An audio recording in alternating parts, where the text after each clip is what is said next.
Welcome, bienvenue. Today marks the opening of the public hearings of the Public Order Commission, Public Order Emergency Commission. My name is Paul Rouleau, and I'm the commissioner appointed to conduct this inquiry. Aujourd'hui marque l'ouverture des audiences publiques de la Commission sur l'état d'urgence et je m'appelle Paul Rouleau et je suis le commissaire nommé pour mener cette enquête. Nous sommes réunis aujourd'hui sur le territoire traditionnel du peuple algonquin, Anishinaabe, dans l'immeuble abritant Bibliothèque et Archives Canada, à quelques pas de l'endroit où ont eu lieu bon nombre des événements sur lesquels porte l'enquête. Je voudrais souhaiter bienvenue à tous ceux et celles qui sont ici avec nous, ainsi que ceux et celles qui regardent les débats en ligne, parce que je comprends que c'est diffusé au moment, ainsi que ceux qui vont suivre à travers les médias. I would like to welcome everyone who's here with us in person, as well as those who are watching online, and those who will be following through media. I'm joined today by several members of the Commission staff, including Hélène Laurendeau, the Commission's Executive Director, as well as Shantona Chaudhry, and Jeff Leon, the Commission's co-lead counsels. They and their teams have been working incredibly hard for months in preparation to start these hearings today, and I want to thank them for their excellent work. Je tiens spécialement à remercier le personnel des services publics et approvisionnement Canada, de Brookfield Solutions Global Intégré et Bibliothèque et Archives Canada pour leur collaboration à la préparation et l'aménagement des locaux qui ont été mis à la disposition de la Commission. In these opening remarks, I want to address the following: the role of public inquiries, the mandate of this Commission, the challenges facing the Commission, how the Commission has carried out its work to date, what to expect from these hearings, the participants of the inquiry, the importance of openness and transparency, and finally, the policy phase of the Commission. Le rôle des commissions d'enquête. Pour bon nombre de personnes, il s'agira de la première commission d'enquête à laquelle elles participeront et à laquelle elles assisteront ou qu'elles suivront. Par conséquent, je voudrais dire quelques mots au sujet des commissions d'enquête et de leur nature. Une commission d'enquête est un organe indépendant nommé par le gouvernement et chargé d'enquêter sur des questions d'importance publique. Les commissions sont dirigées par un ou plusieurs commissaires qui ont la responsabilité générale des travaux de la commission et l'obligation ultime de faire rapport sur l'objet de l'enquête. Les commissaires sont assistés par des avocats, du personnel de soutien, administratif et technique, et sont souvent accompagnés d'experts, de chercheurs, d'enquêteurs et d'autres spécialistes. Les commissions d'enquête sont souvent appelées enquêtes publiques du fait qu'elles cherchent à être transparentes et ouvertes. Les audiences sont normalement tenues en public et toute personne a le droit d'y assister, comme on voit aujourd'hui. Commissions of inquiry perform two important functions. They make findings of fact and they make recommendations for the future. The fact-finding role of commissions of inquiry serves an important social purpose. To borrow the words of Peter Corey, who was then a judge of the Supreme Court of Canada, and I quote, "One of the primary functions of public inquiries is fact-finding. They are often convened in the wake of public shock, horror, disillusionment, or skepticism in order to uncover the truth." End of quote. Uncovering the truth is an important goal. When difficult events occur that impact the lives of Canadians, the public has a right to know what has happened. But inquiries are also forward-looking. They seek not only to understand what has occurred in the past, but also to learn from those experiences and to make recommendations for the future. A commission's recommendations may be modest or wide-ranging. They may be directed at a range of audiences, including government, public bodies, and the private sector. It's also important to understand what commissions of inquiry do not do. They do not make findings of legal liability. They do not determine whether individuals have committed crimes. While inquiries seek to uncover the truth, they are not trials. Questions of civil and criminal liability are decided by courts and not commissions. Turn now to the mandate of the commission. Like other commissions of inquiry, the Public Order Emergency Commission has been given the mandate to seek out the truth about an important event. However, unlike other commissions of inquiry, we have two mandates. One given to us by Parliament and one given to us by Cabinet. Le mandat confié à la Commission par le Parlement se trouve à même la loi sur les mesures d'urgence. Lorsque le Parlement a adopté cette loi en 1988, il a choisi d'y inclure une règle importante. Si le gouvernement déclare l'état d'urgence, il doit également créer une enquête pour enquêter, et je cite, sur les circonstances qui ont donné lieu à la déclaration et les mesures prises pour faire face à la crise. Fin de citation. The mandate from Parliament, therefore, is one of public accountability. The public's legitimate right to know why the government proclaimed an emergency and whether the actions it took were appropriate. When Cabinet took the step of establishing this commission, as it was required to do, it set out an additional mandate. Our order in council directs the commission to examine, first, the evolution and goals of the convoy movement and border protests and their leadership, organization, and participants. Second, the impact of domestic and foreign funding, including crowdsourcing platforms. Third, the impact, role, and sources of misinformation and disinformation, including social media.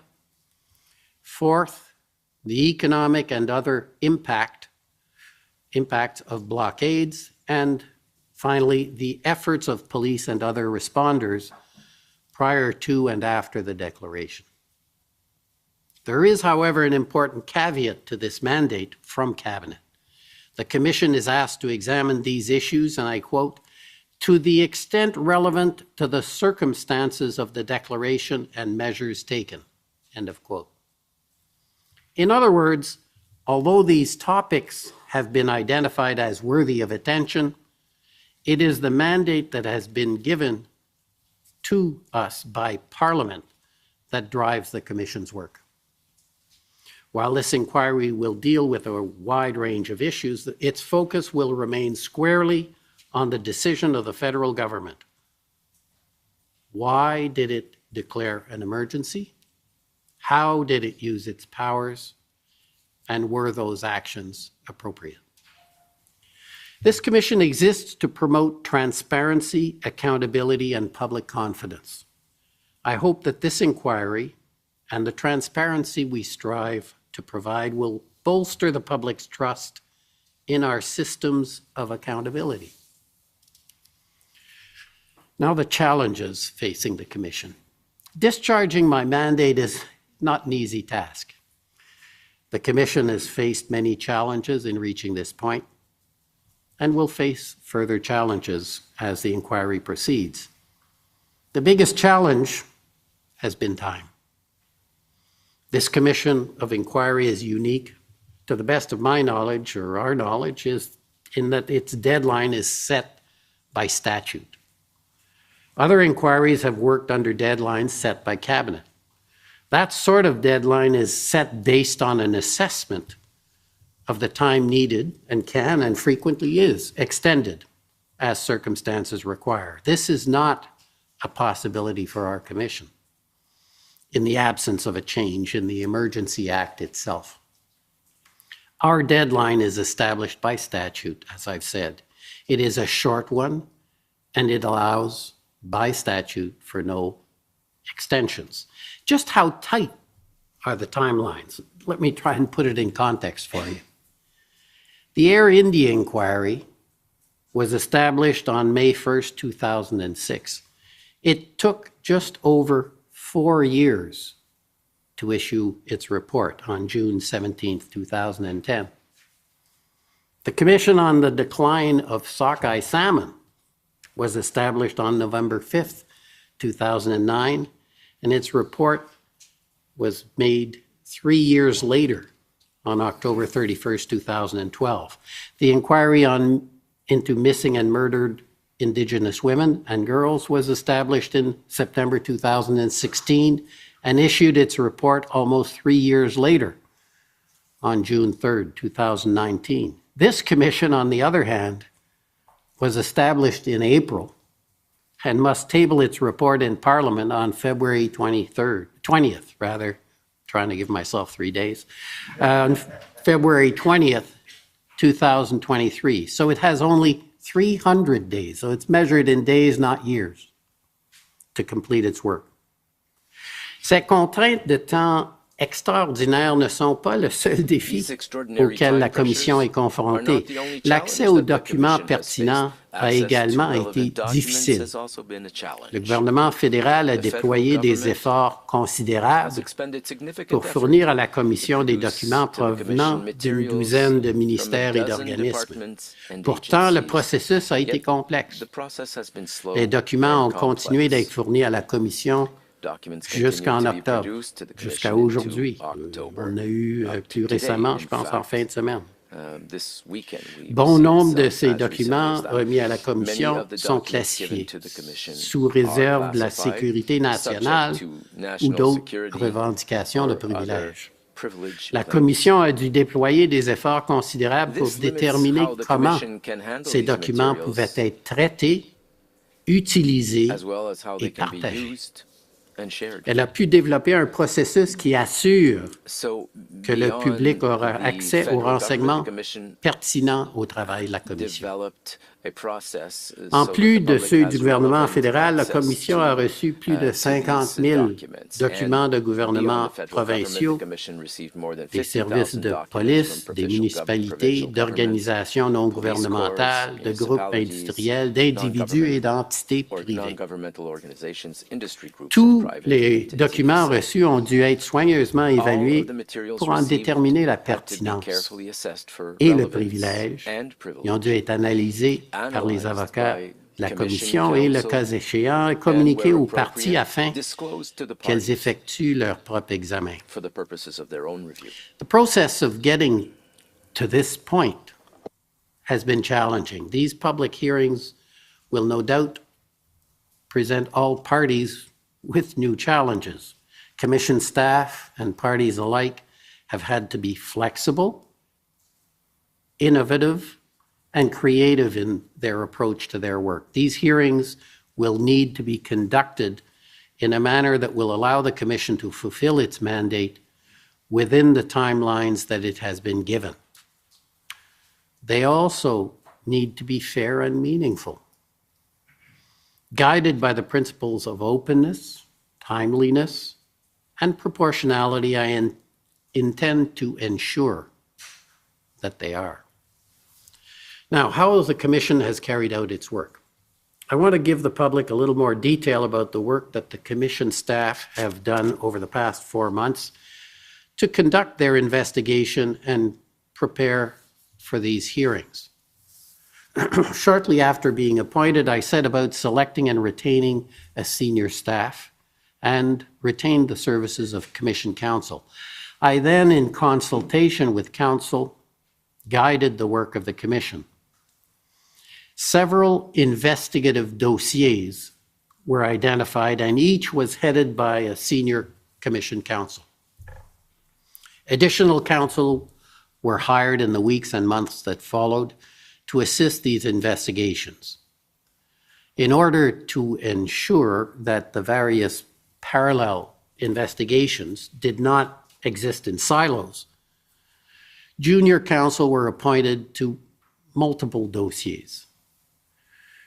And all the Commission counsel would meet weekly to keep each other apprised of the status of their work and keep the network working together. Now, this requirement to pursue the investigation in a number of parallel streams explains why you'll see several different Commission counsel leading evidence in the course of the hearings. Now, counsel worked to identify, request, and obtain relevant documents that were in the possession of parties to this inquiry, as well as non-parties. In the case of the federal government, this process involved addressing the government's assertion of cabinet confidence, which resulted in the government agreeing to a significant disclosure of information otherwise covered by cabinet confidence.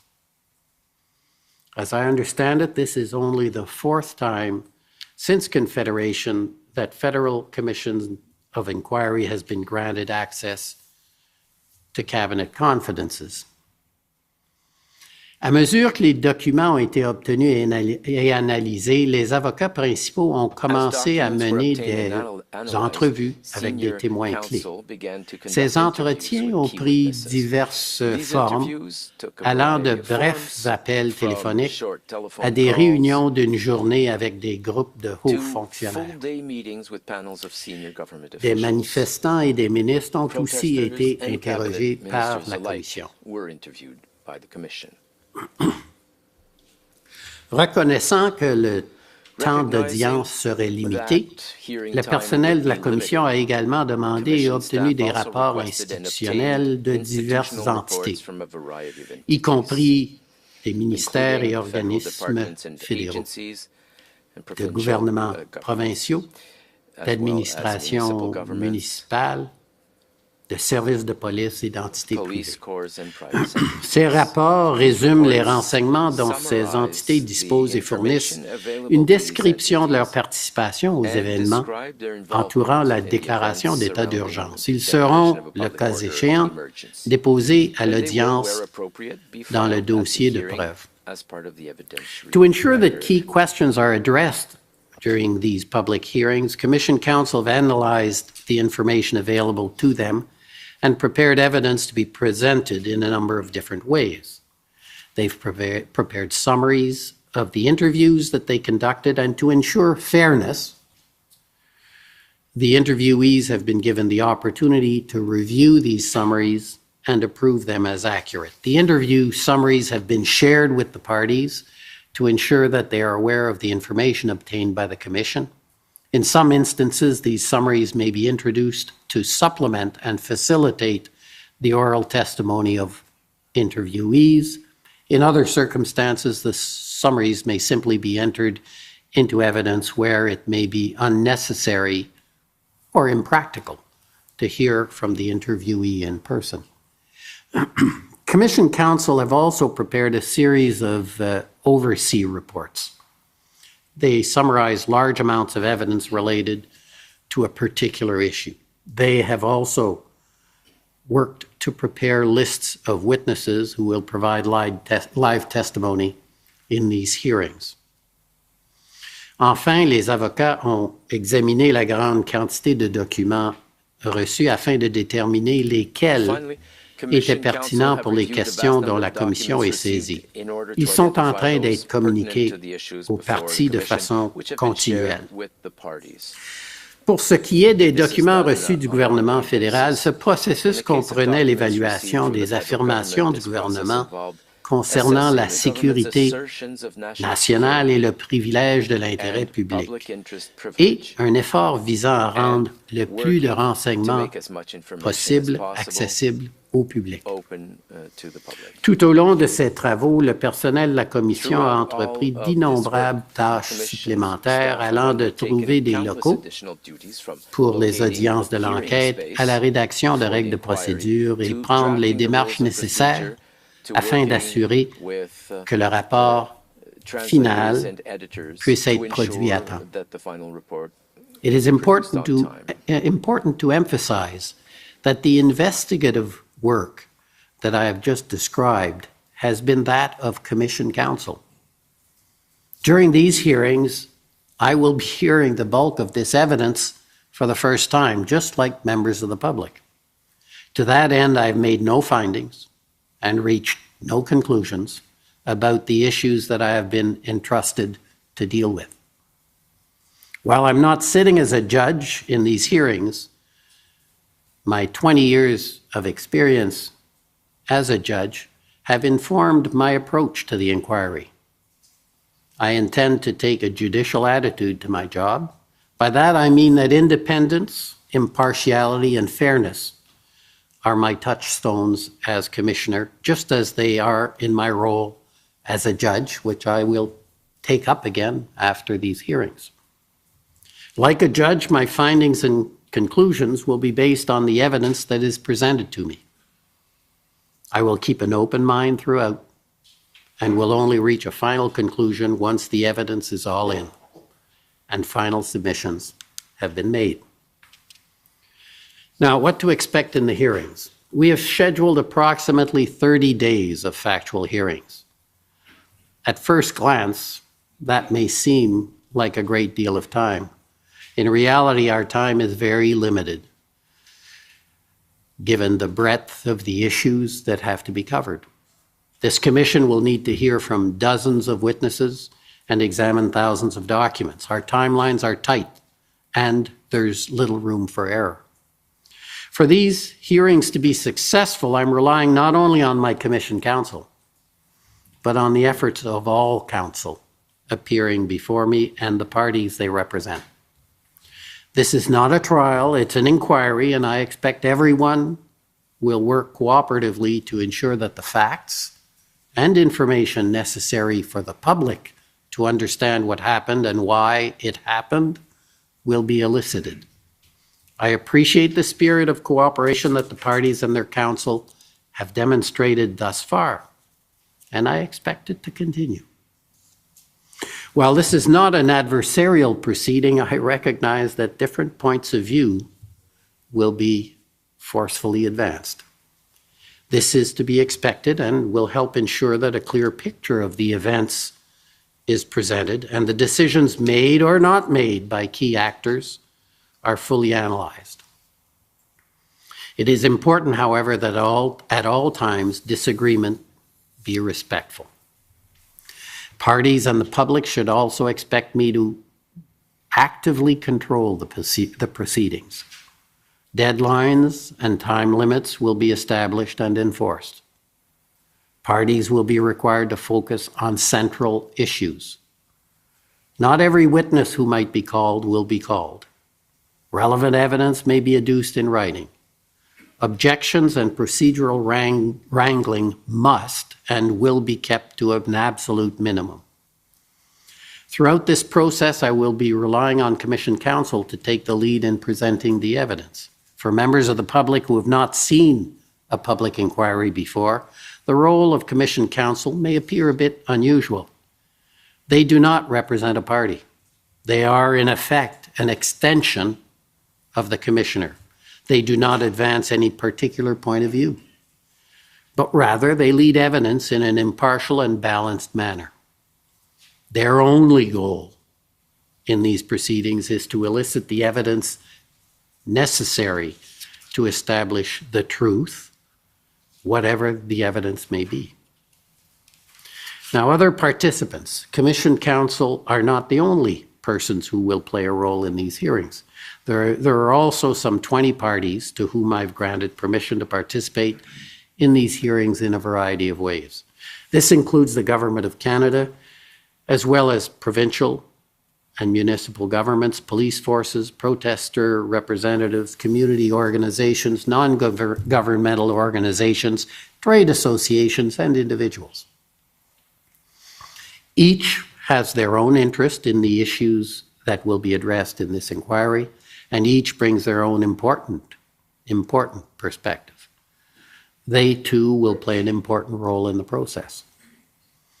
Afin de permettre la participation des personnes et des groupes qui autrement ne seraient pas en mesure de prendre part à ces procédures, j'ai fait des recommandations à la greffière du Conseil privé pour qu'elle accorde du financement à certaines parties ayant qualité pour agir. J'ai exposé les raisons pour lesquelles j'ai formulé ces recommandations dans une série de décisions qui sont disponibles sur le site Web de la Commission. Bien que je n'ai pas le pouvoir d'accorder une aide financière, la greffière du Conseil privé a accepté mes recommandations.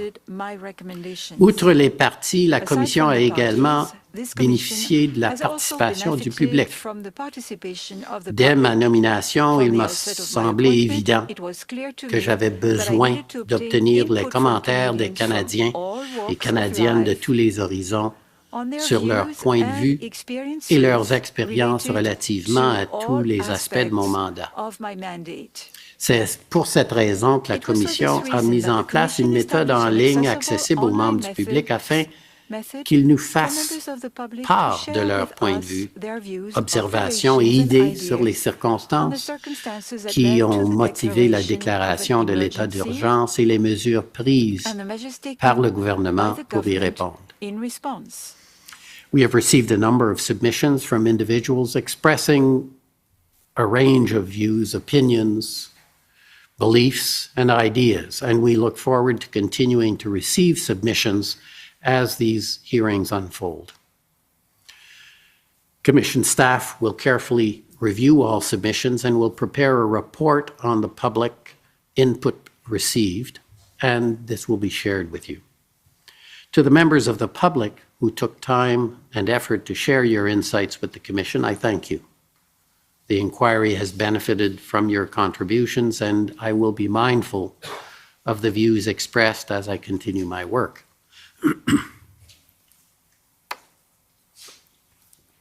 Now, openness and transparency.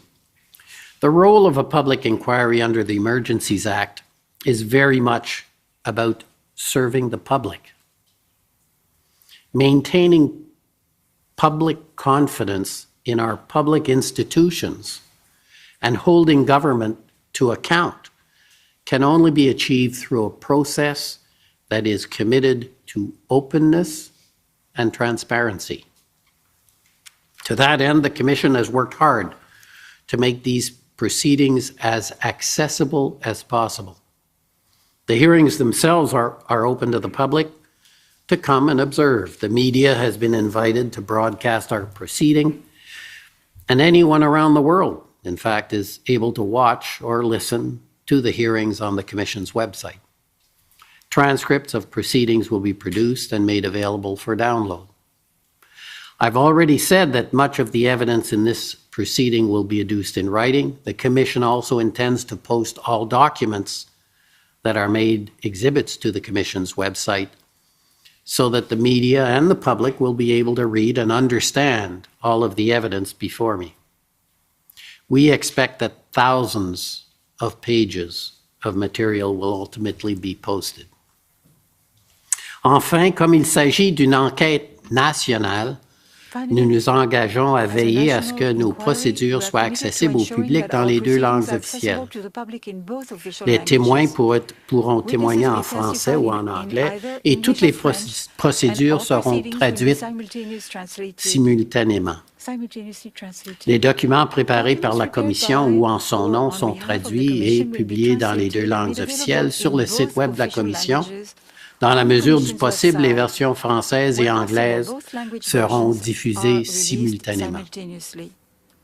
There may occasionally be limits on the Commission's ability to be fully open to the public, Much of the material reviewed by Commission counsel during their investigation is classified or subject to public interest immunity or national security privilege.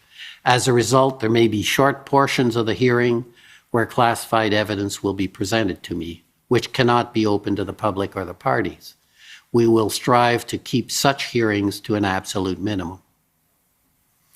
The policy phase. I have already spoken about how this commission will not only look to the past, but also to the future. The commission's mandate includes a direction to make recommendations for potential changes to laws or practices relevant to the matters before this commission.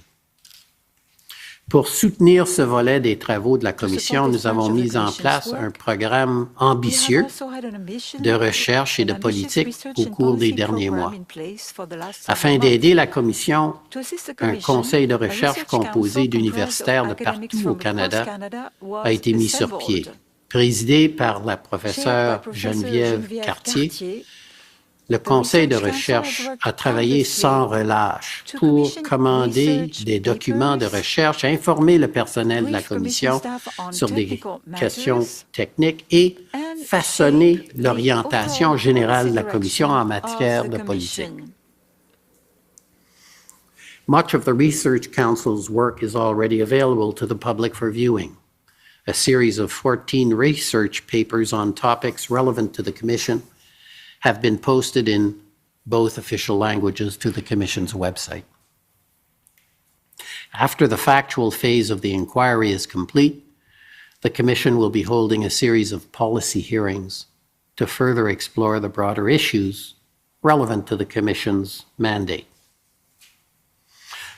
This will include policy roundtables involving experts and stakeholders who will present their views to the Commission so that I may be better equipped to make recommendations about the future. Now, in conclusion, this Commission is about to begin the process of finding answers to the questions assigned to it by Parliament. What led the federal government to declare an emergency? How did it exercise the powers that it obtained? And were its actions appropriate? These are matters of fundamental importance. Ce sont aussi des questions complexes. Pour y répondre, j'aurai besoin d'entendre beaucoup d'éléments de preuve dans un court laps de temps. Ce sera un défi, mais je suis persuadé qu'avec la collaboration de toutes les parties, les audiences offriront un processus impartial et exhaustif pour la présentation des preuves nécessaires afin que la Commission puisse donner au public les réponses auxquelles il a droit. The exercise by government of the exceptional powers given to it by the Emergencies Act affects directly or indirectly all Canadians. In the 34 years since its adoption, this is the first time the Act has been used, and this is the first time opportunity for its review. How and why the powers in the Act were invoked are matters of great public interest. With the cooperation of all parties, I'm confident that the hearings will provide a fair and thorough process for the presentation of evidence required for this Commission to be able to give the public the answers to which it is entitled. So with that, I was going to say brief, but let's say modest introduction, I'd like to turn the matter over to one of my co-lead counsel, Shantona Chaudhry, to set out what the next steps are. Thank you. Merci.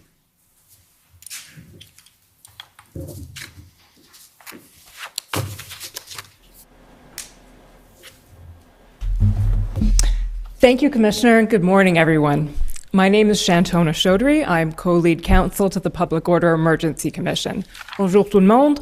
Je m'appelle Shantona Chaudhry et je suis coprocureur en chef de la Commission sur l'état d'urgence. I'm going to take the next few minutes to explain to you how the coming hearings will unfold. I'll start by describing the schedule for the next 2 days in some detail, and then I'll give you a broad overview of how the evidence will be led in the coming weeks. So, starting with this morning will consist of introductions to the parties who have been granted standing before the Commission and the counsel representing them. Each set of counsel have been invited to prepare a brief statement of no more than 3 to 5 minutes, introducing themselves and explaining in broad terms their party's interest in the mandate of the Commission. Given the number of parties and counsel involved, we've allocated approximately 2 hours to these introductions, and we're very much looking forward to hearing from all of you. This afternoon, Commission Counsel will present a series of overview reports and presentations designed to assist the parties and the public in understanding the issues before the Commission and the context of the evidence that you're about to hear. So these will consist of, first, an overview report on the emergence of COVID-19 and the various public health measures implemented across Canada in response to it.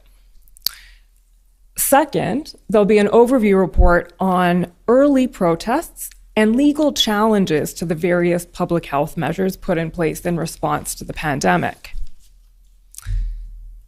Third, there'll be an overview report consisting of a timeline of the key events leading up to the invocation of the Emergencies Act. 4. Il y aura une présentation qui trace les grandes lignes de la loi sur les mesures d'urgence et de son cadre juridique. 5th, there'll be a presentation of the explanation provided by the Government of Canada to Parliament pursuant to Section 58 of the Emergencies Act regarding its reasons for declaring a public order emergency. Now, you will frequently hear this document referred to throughout these proceedings as the Section 58 explanation. Part of the Commission's mandate is to evaluate and test the explanation provided by the government for invoking the Act. Ces rapports sommaires et ces présentations ont été préparés par les avocats et les avocates de la Commission. Il convient toutefois de souligner la distinction entre un rapport sommaire d'un côté et d'une présentation de l'autre. Les rapports sommaires seront formellement déposés en preuve et feront partie de l'ensemble des preuves sur lesquelles le commissaire pourra s'appuyer pour formuler ses conclusions de fait et ses recommandations. Avant d'être finalisés, les rapports sommaires ont été partagés avec toutes les parties, afin qu'elles puissent commenter leur exactitude.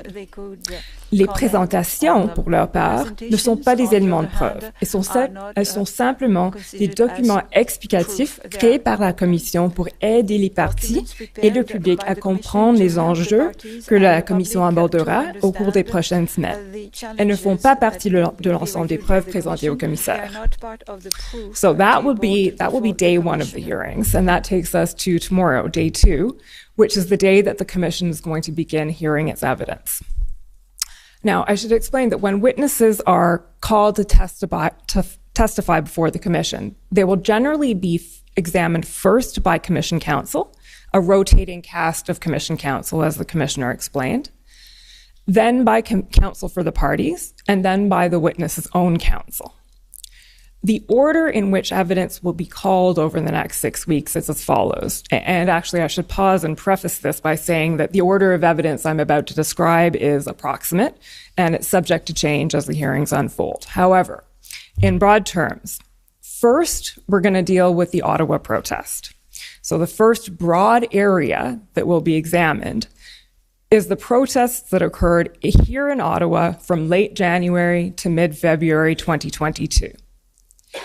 These events will be examined from the perspective of the residents and the community, the municipal government, the police, and the protesters. So that evidence will begin tomorrow with 3 panels of witnesses speaking to their lived experience during the protests. These panelists will include residents of Ottawa, Ottawa businesses, and Ottawa City councillors.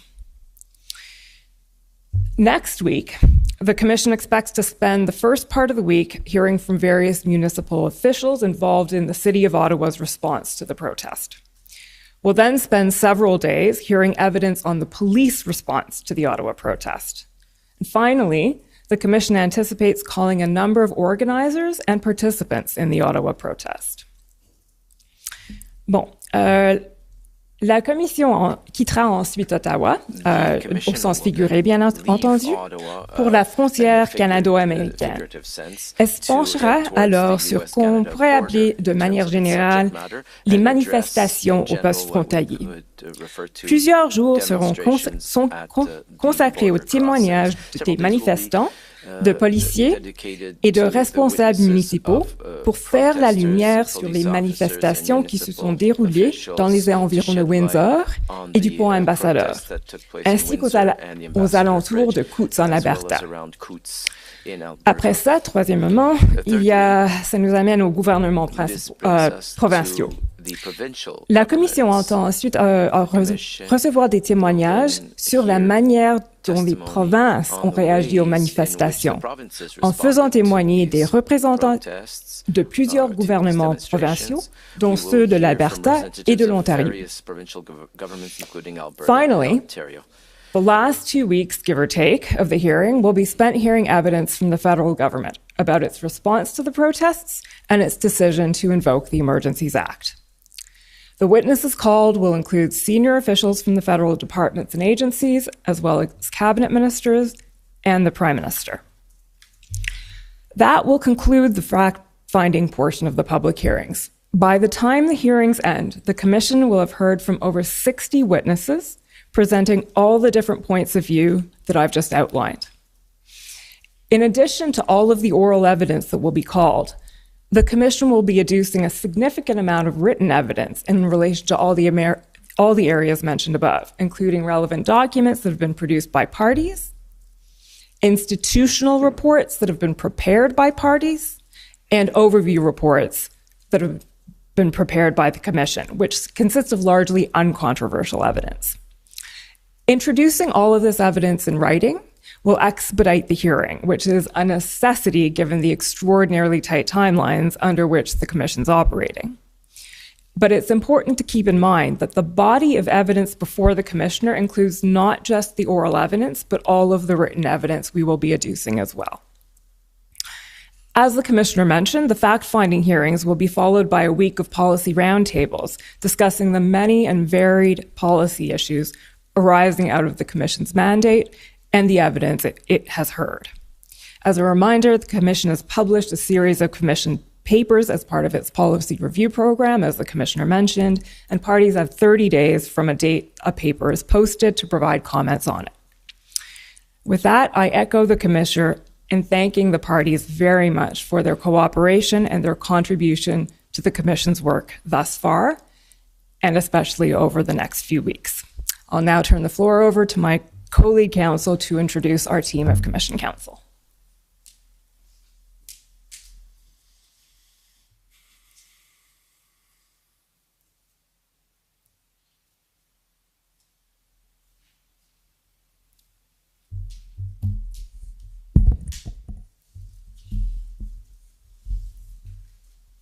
Good morning. My name's Jeff Leon, and I am a co-lead counsel of the Commissioner. Commissioner, I have the pleasant task of introducing by name to those assembled and those watching online our Commission counsel. These counsel are the lawyers who are justly credited for the exceptional work that you and others have mentioned. Their professional biographies are available on the Commission's website for review. But first, let me introduce our senior counsel, who are responsible for the different aspects or dossiers of our investigation that you have just heard about. Senior counsel will lead much of the evidence over the coming weeks. So the senior counsel of the Commission are Frank O., Aaron Dan, who regrettably can't join us for the hearings, Gabrielle Polecoin, Natalia Rodriguez, and Daniel Shepard. We have also had the valued assistance of 3 regional counsel from across Canada. They are Mona Duckett, QC, from Alberta, Sasha Paul from Manitoba, and Maya Tsurumi from British Columbia. And we have a group of, if I may say, most talented and dedicated counsel who came together from several Canadian provinces and who have assisted with the investigation and with preparing for these hearings. Their effort has been nothing short of extraordinary. They are the engines that have driven our investigation. First, in addition to the work they have done on the investigation and in hearing preparation, I want to introduce Eric Brousseau and John Mather, who assumed the legal operations function of the Commission that has enabled this facility and our process and procedures to result in a fully functional space and are being ready for the commencement of these hearings. The other counsel, who has mentioned, have been a key part of our investigation are Stephen Armstrong, Misha Boutillier, Sajeda Hedarali, Alexandra Hine, Nusra Khan, Etienne Lacombe, Alison McMahon, Jean-Simon Schoenholz, Dalia Shuhebar, and Guillaume Syrah Gingras. Mr. Commissioner, if I may say, it has been an honor to work with these talented counsel. Thank you. Thank you very much.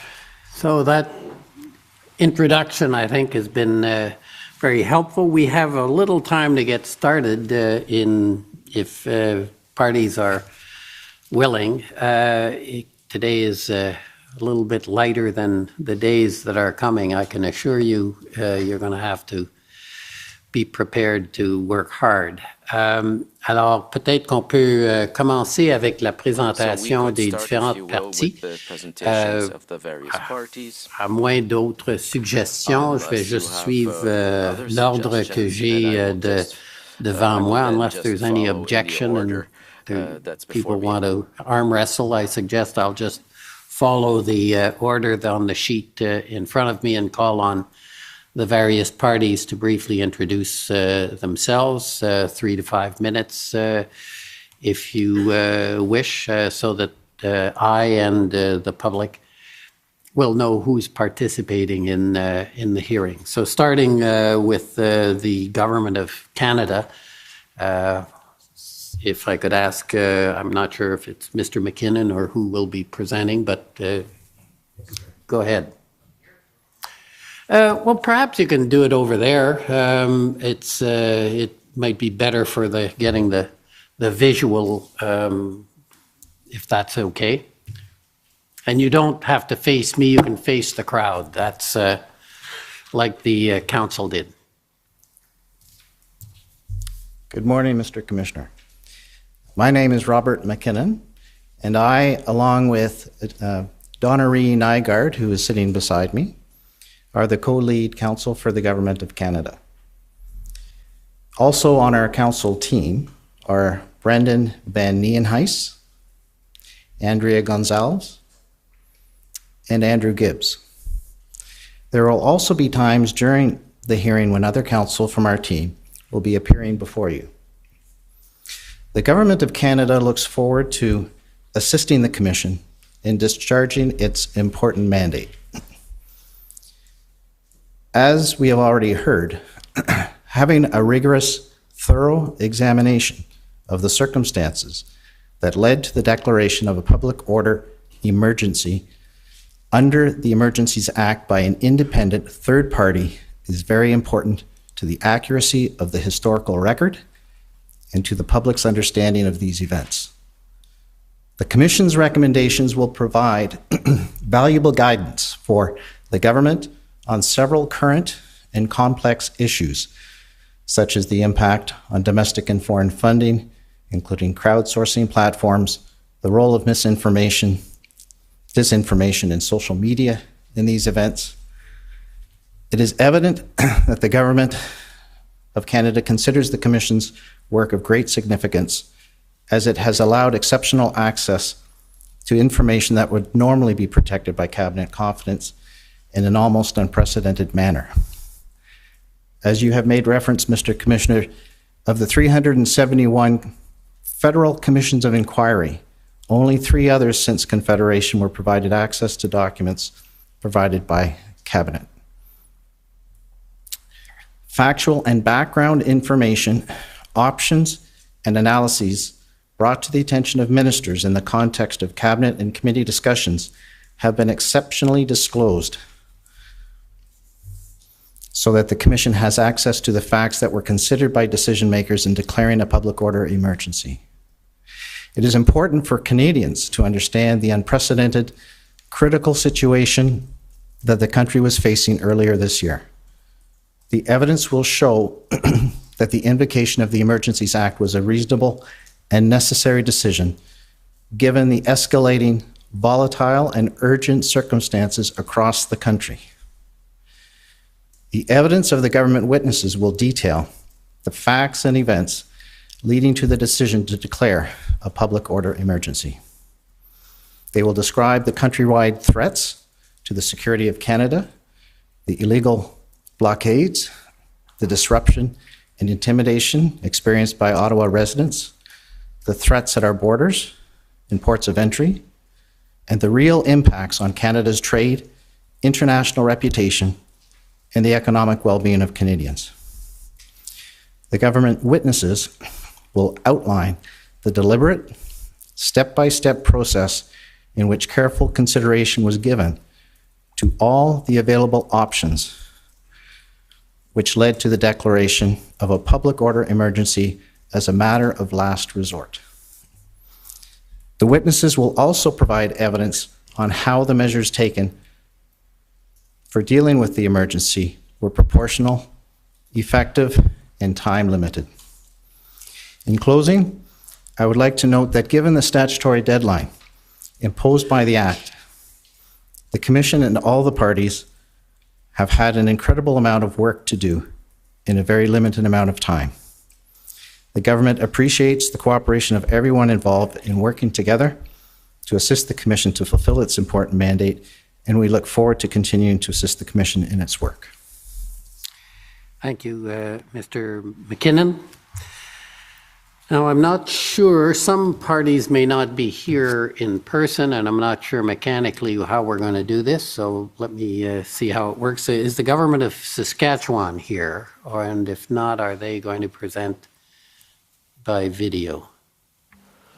Here Mr. we go. Commissioner, they should appear on the video in front of you. So if the Government of Saskatchewan can go ahead, and I'm not sure if it's Mr. McAdam or Morris. Good morning. My name is Mike Morris, and I'm the Director of Litigation for the Civil Law Branch of Saskatchewan's Ministry of Justice. I'm appearing with my colleague, Mitch McAdam, who is the Director of the Ministry's Constitutional Law Branch. The Government of Saskatchewan has been granted full standing before the Commission and intends to participate in both the evidentiary phase and the policy phase of the proceedings. February 14th was a very significant day from the Government of Saskatchewan's perspective. On the morning of February 14th, a First Minister's call was held. The phone call was chaired by the Prime Minister. That phone call was the first time the federal government told the Government of Saskatchewan that it was considering invoking the Emergencies Act and declaring a public order emergency. the government of Saskatchewan indicated that it did not want the emergency declaration applying within the province, and other provincial governments did the same. Later that day, the federal government proclaimed a public order emergency. It was not geographically limited, as requested by Saskatchewan and other provinces, and as we know, it remained in effect until February 23rd. For its part, the government of Saskatchewan is primarily interested in 4 areas which will be explored in this inquiry. The first area is whether there were reasonable grounds to believe that circumstances amounting to a public order emergency existed on February 14th. The second area concerns whether the consultation requirement under Section 25 of the Act was met. Saskatchewan's position is that the federal government had already determined that a nationwide emergency would be declared before the First Minister's call on February 14th. The call was not so much about consulting as it was about telling.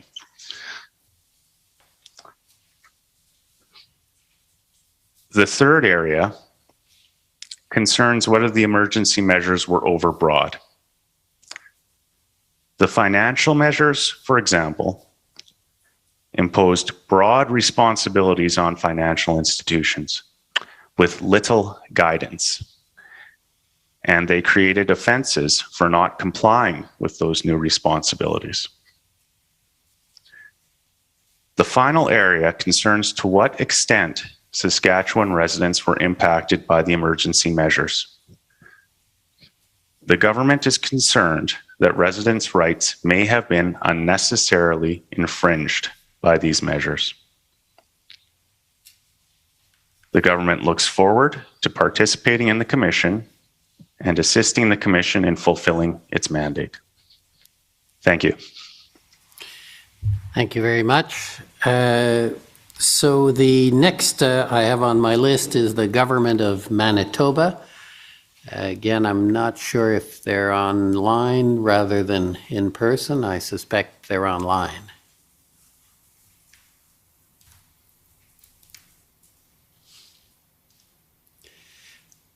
Maybe not. Okay, if there may be technical issues, so I'm not sure what status is. Mr. Commissioner, if they don't appear to be online right now, they can, if they're listening to this, they can email me and we'll get them up at a later time, but I think it's appropriate to move to the next party. Okay, so and that was John Mather who was making that, so if Manitoba is online, they can email Mr. Mather. Next is the Government of Alberta. Again, I believe they were supposed to be online. Here they are. Yeah. And I'm not sure if that's who's speaking, but I'm sure you'll introduce yourself. Go ahead. Good morning. My name is Mandy England, and I'm here with my co-lead counsel, Stephanie Bowes. We are lawyers from the Legal Services Division of Alberta Justice and Solicitor General, and we represent the Government of Alberta together with our colleagues, Hannah Laura Yamamoto, Peter Buys, and Shahir Minai, who will also be attending as counsel during these hearings. The Government of Alberta applied for standing as a party before this inquiry for 2 main reasons. First, Alberta believes it is important to share with Canadians the facts about how Alberta was able to effectively deal with the international border blockade in Coutts, Alberta, prior to the invocation of the Federal Emergencies Act. Alberta's evidence will show that the existing law enforcement tools that were already in place were completely sufficient, and they were successfully used to peacefully restore the flow of traffic at the Coutts border crossing and to disperse the protest to a legal protest site. None of the powers that were created under the Federal Emergencies Act were necessary, nor were any of them used in Alberta to resolve the Coutts blockade. Alberta is also here to participate in the process of holding the federal government accountable for its decision to invoke the Emergencies Act. Alberta has many questions about how and when that decision was reached.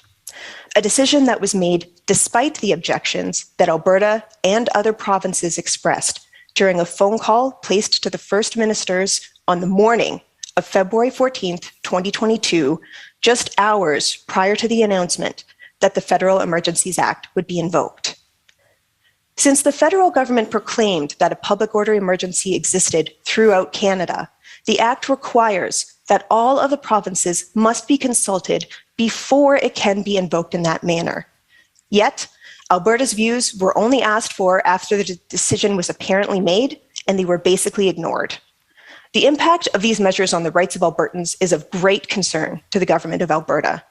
Alberta is here to find answers for its citizens and for all Canadians. We thank the Commissioner for this opportunity to appear as a party, and we look forward to working with the Commission in the weeks to come. Thank you, Ms. England. So those are the provinces who've so far sought and obtained intervener or party status. So now I'll go to the various municipalities, starting with the City of Ottawa, commençant avec la ville d'Ottawa. Starting with the City of Ottawa.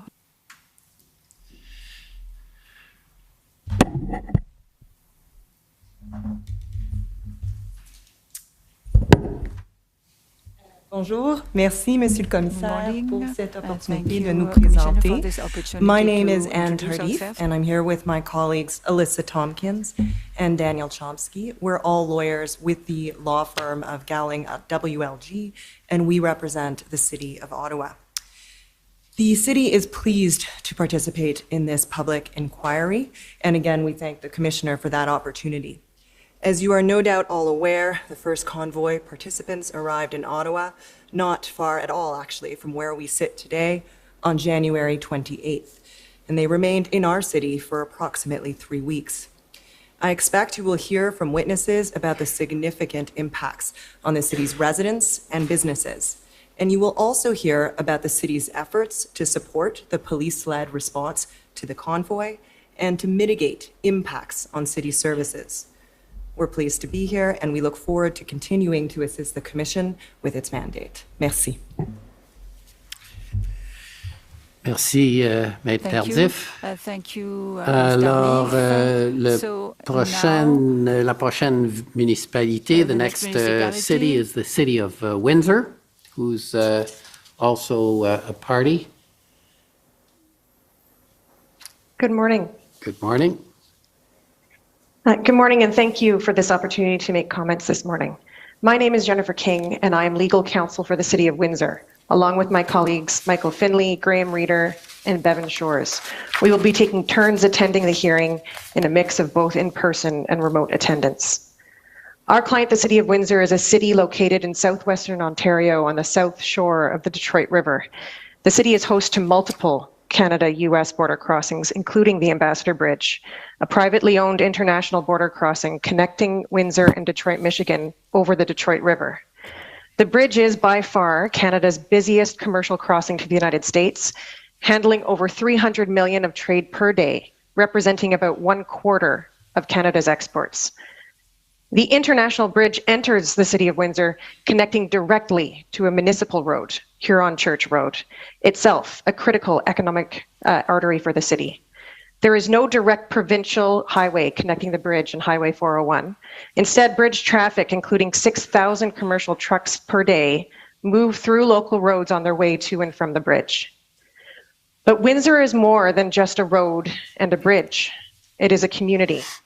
The bridge and Huron Church Road are surrounded by residential homes, apartment buildings, restaurants, educational institutions, community centers, and businesses. Windsor is interested in the Commission's work because the Ambassador Bridge blockade happened in Windsor, on municipal roads, with profound negative impacts not only on trade and the automotive sector, but also on the city, its residents, and its businesses. Windsor will continue to cooperate fully with the Commission and looks forward to describing the circumstances of the Ambassador Bridge blockade, Windsor's efforts to support the response to these events, and the significant impacts on the city, its communities, schools, residents, and businesses. Windsor is particularly interested in the Commission's policy work and looks forward to receiving any recommendations that may be made by the Commission. As a local government at the front lines of emergency response and as the home of critical infrastructure, Windsor is interested in recommendations and planning that recognizes and supports the municipal role in emergency response and protects the international crossings in Windsor in a way that prioritizes and supports the interests and needs of the city and its residents and businesses. Thank you. Thank you very much. Merci. Okay, next we are going to turn to police services, and I'd like to start with the Ottawa Police Service, if I could.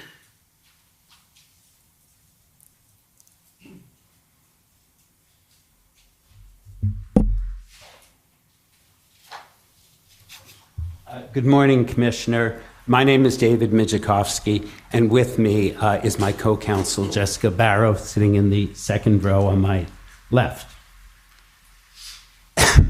We represent the Ottawa Police Service.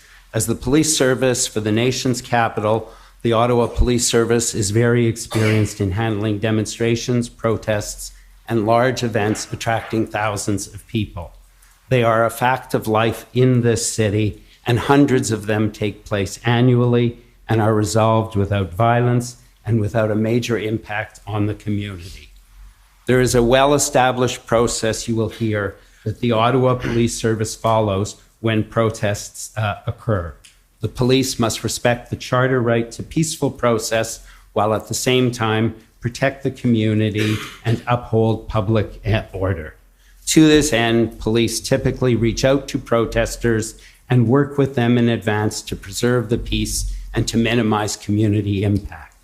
The Ottawa Police, you will hear, followed that well-established process that had always worked with protesters, this time as well, and were prepared for an event, but not for the event that occurred. Why? What you will hear is that this protest was unique in Canadian history. The police had little time to prepare. The genesis of the protest had only begun a couple of weeks before it arrived in town, and it gained momentum with time. The number of individuals and vehicles participating was difficult to impossible to gauge because although the first convoy left the West Coast on January 22nd, most of the convoys, because of their geographic proximity to Ottawa, left the day before. And the largest convoy, by the time it had reached Ottawa, was 40 kilometers long and had thousands of vehicles. More convoys followed. That could not have been predicted. The initial response of the convoy and the initial reports that the police received were that it would be peaceful and that most people would leave by the end of the weekend. And although many people and vehicles did leave, many more did not. And some who left returned the following weekend. The protest became dangerous and the situation became volatile. This was an unprecedented situation, and it required an unprecedented response by the Ottawa Police Service, along with several thousand other police officers from across the country. All of the Ottawa Police Service officers and all of their partners, you will hear, work tirelessly and professionally. And that integrated response by the police, led by the Ottawa Police Service and its partners, brought what had started as a protest but become an illegal occupation to a successful resolution. The Ottawa Police Service recognizes the impact upon the residents and businesses in the city from the convoy, and that it was significant. What none of the intelligence predicted in the very brief period of time prior to the convoy's arrival was the level of community violence and social trauma that was inflicted upon the city and its residents. As the demonstration came to an end, Chief Bell told the Ottawa Police Services Board that there will be lessons to be learned to make sure the events of the past are not repeated. You will hear that changes have been made to how the Ottawa Police Service handles events like this, and lessons have been learned. And the Ottawa Police Service welcomes the opportunity to learn more through this process as it works to rebuild public trust. Thank you very much. Thank you.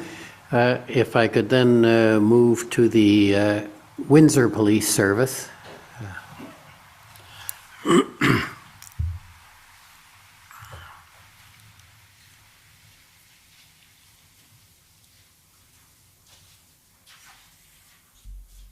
Good morning. My name is Tom McRae, together with my co-counsel Heather Patterson in the corner there. We represent Windsor Police Service. We're from the firm of Shibley Wrighton, both in Toronto and Windsor. The Windsor Police Service was the first responder with respect to the Ambassador Bridge blockade. We are looking forward to giving evidence as to how the Windsor Police Service fulfilled its duty to the city and its residents, all the while dealing with a protest that was, in effect, focused on blocking an international border.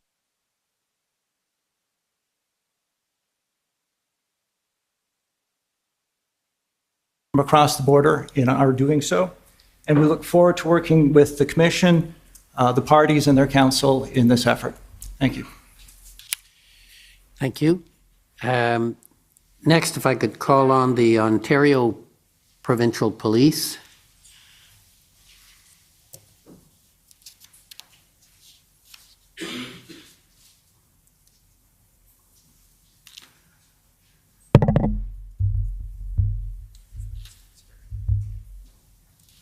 Good morning, Commissioner, Council, parties, members of the public. My name is Christopher Diana. I'm here as counsel to the OPP. I'm joined by my colleague and co-counsel Janan Kabersi and our articling student Alice Liu, a small but mighty legal team. As between the two of us, Janan and I, at least one of us will be here in person through the entire course of this inquiry. You will hear from a number of OPP witnesses during the course of this inquiry. You will hear that the OPP became engaged well before the Freedom Convoy reached the Ontario border. You will hear about the OPP's intelligence gathering process and the way that the OPP disseminated intelligence to its policing partners and the timing of sharing that information as the convoy moved across Canada. You will hear about the OPP's responsibilities for highways and how it policed the areas within its jurisdiction in Ontario as a Freedom Convoy moved through Ontario. You will hear about the effectiveness and the importance of the OPP's Provincial Liaison Team. You'll hear reference to PLT frequently throughout this inquiry. And you'll also hear about the effectiveness and importance of what we call the framework for dealing with events of this nature. These were lessons learned and incorporated from the Ipperwash inquiry many years ago that have informed OPP practice to this day. You will hear about concepts such as incident command, public order policing, and related concepts.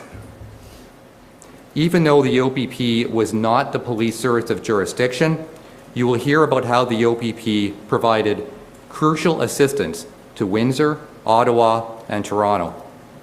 In Windsor, you will hear about how the OPP took on a leadership role working with the Windsor Police Service and with the help of additional resources from other police services successfully cleared the blockade of the Ambassador Bridge. Windsor was very much a success story in terms of how it was handled. In Ottawa, after some delay, you will hear that the OPP took on a leadership role in coordinating resources from different police services, working with Ottawa Police Service, the police service of jurisdiction. Specifically, you will hear about what worked well, what may not have worked as well, and potential lessons that were learned through these incidents in Ottawa, Windsor, and across the country. You will also hear about federal and provincial emergencies legislation and the extent to which the OPP relied on those authorities. The OPP has significant experience in responding to protests, blockades, and similar activities. While the emergencies legislation, in particular the provincial legislation, provided useful tools, there was sufficient legal authority in their absence to deal with the protest activities that took place over this period of time. This inquiry is a unique opportunity for the OPP to share how it responds to protests.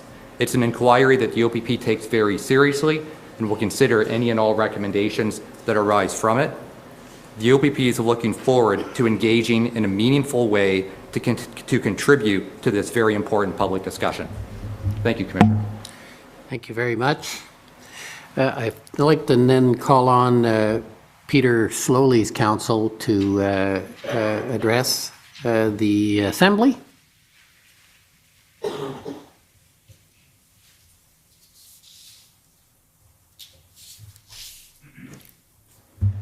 Thank you, Mr. Commissioner. My name is Tom Curry, and together with my colleagues Rebecca Jones and Nicolas DeStefano, we will be here representing as counsel the former Chief of the Ottawa Police Service, Peter Slowly. Chief Slowly also looks forward to assisting the important work of the Commission. In granting Chief Slowly standing, Mr. Commissioner, you found his firsthand knowledge of how the events unfolded here in Ottawa, and his role in framing the response meant that he was uniquely positioned to make a contribution to your fact-finding and policy process. As you have described this morning, under the terms of reference of the Commission, you're required to examine the circumstances that led to the declaration of a public order emergency and the efforts of police, among other things, the efforts of police prior to and after the declaration, and lessons learned to make recommendations about the matters under examination. Now, Chief Slowly will assist you in understanding the circumstances that led to the declaration of an emergency from his perspective as a national police leader with over 30 years' experience in Canada and abroad dealing with public order operations. He will explain from that perspective how the events in Ottawa represented an unprecedented threat to national security, posed as they were by the illegal occupation. The City of Ottawa was ground zero for the protests that occurred in February 2022, and Chief Slowly will assist you in understanding the challenges faced by the Ottawa Police Service in addressing the evolving illegal occupation. As he will explain, the events represent a paradigm shift in public protests. In particular, he will explain to you the limited resources available to the Ottawa Police Service to deal with a massive occupation, the limited nature of the intelligence available to OPS about what was coming Ottawa's way, the importance of the right of lawful protest in our democracy and the limits of the authority of the Ottawa Police Service to deal with protesters, the requests made to all levels of government for additional resources to address the occupation, here in the number of 1,800 approximately additional police personnel, the successful integration of policing partners in the joint operation between Ottawa, OPP, RCMP, and other police services, and the important contribution of the declarations of emergency by all three levels of government to the safe and successful end of the occupation. He will also tell you, Mr. Commissioner, why he signaled on February 7th that there may not be a policing solution alone to the occupation. Chief Slowly was Ottawa's first black police chief, and he was brought to Ottawa from the outside of the OPS in October 2019 to lead a change in the way policing services were delivered to restore and build trust in the community. He will tell you of the pride in his work as the chief and how proud he is of the hard work performed by the Ottawa Police Service that ended in the successful conclusion of this national security crisis without the loss of life or serious injury to the public, protesters, or police. Chief Slowly knows that effective policing is only possible when a community has trust and confidence in the police service. And when the resources needed to end the occupation were present, the conditions were present and plans in place to allow police to end the occupation safely, he will explain why he elected to step aside to ensure that any lack of confidence in the Ottawa Police Service held by the community that had developed over the period of the occupation did not compromise public safety. Finally, Chief Slowly looks forward to assisting you in the part of your mandate that is forward-looking, as you indicated, and seeks to learn from the unprecedented events in Ottawa that led to the declaration of an emergency. Chief Slowly has 11 specific recommendations for your consideration that he will explain. Identify ways for government, police, and civil society to prevent, mitigate, respond to, and recover from these public order emergencies in the future. I'm grateful. Thank you. Thank you. Okay, then I think next we should hear from the convoy organizers who are also involved in the proceedings of the Commission.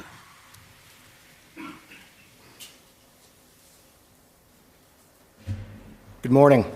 My name is Brendan Miller of Foster LLP, and I am counsel to Freedom Corp, which is an organization that represents the protesters of which attended Ottawa in January and February of 2022. My colleague, Ms. Beth Sheba Vandenberg of Foster LLP, is my co-counsel on this matter, as well as the solicitors of record, both Mr. Keith Wilson, King's Counsel, as well as Ms. Eva Chipiuk, who is counsel to the convoy. With respect to sort of everyone's given an overview of the theory of their case, it is our view that there was no justification whatsoever to invoke the Emergencies Act. The Emergencies Act requires several things. One, it could be invoked due to espionage and sabotage. Are you going to hear any evidence about espionage and sabotage? The answer to that is no. Two, it could be invoked on the basis of clandestine or deceptive foreign influence, or foreign influence that involves a threat to a person. Are you going to hear evidence about that? The answer to that is no. It also could be invoked on the basis of threats or use of acts of serious violence against persons or property. Are you going to hear evidence of violence against persons or property? The answer is no. Lastly, it can also be invoked if there is a group or persons trying to destroy or overthrow by violence the system of government of Canada. Are you going to hear evidence about individuals trying to do that? The answer is no. And the answer is that there was no reasonable and probable grounds to invoke the Emergencies Act, and that the government exceeded their jurisdiction, both constitutionally and legislatively, in doing so. Thank you. Thank you. And now the residents group, the Coalition of Residents and Businesses of Ottawa.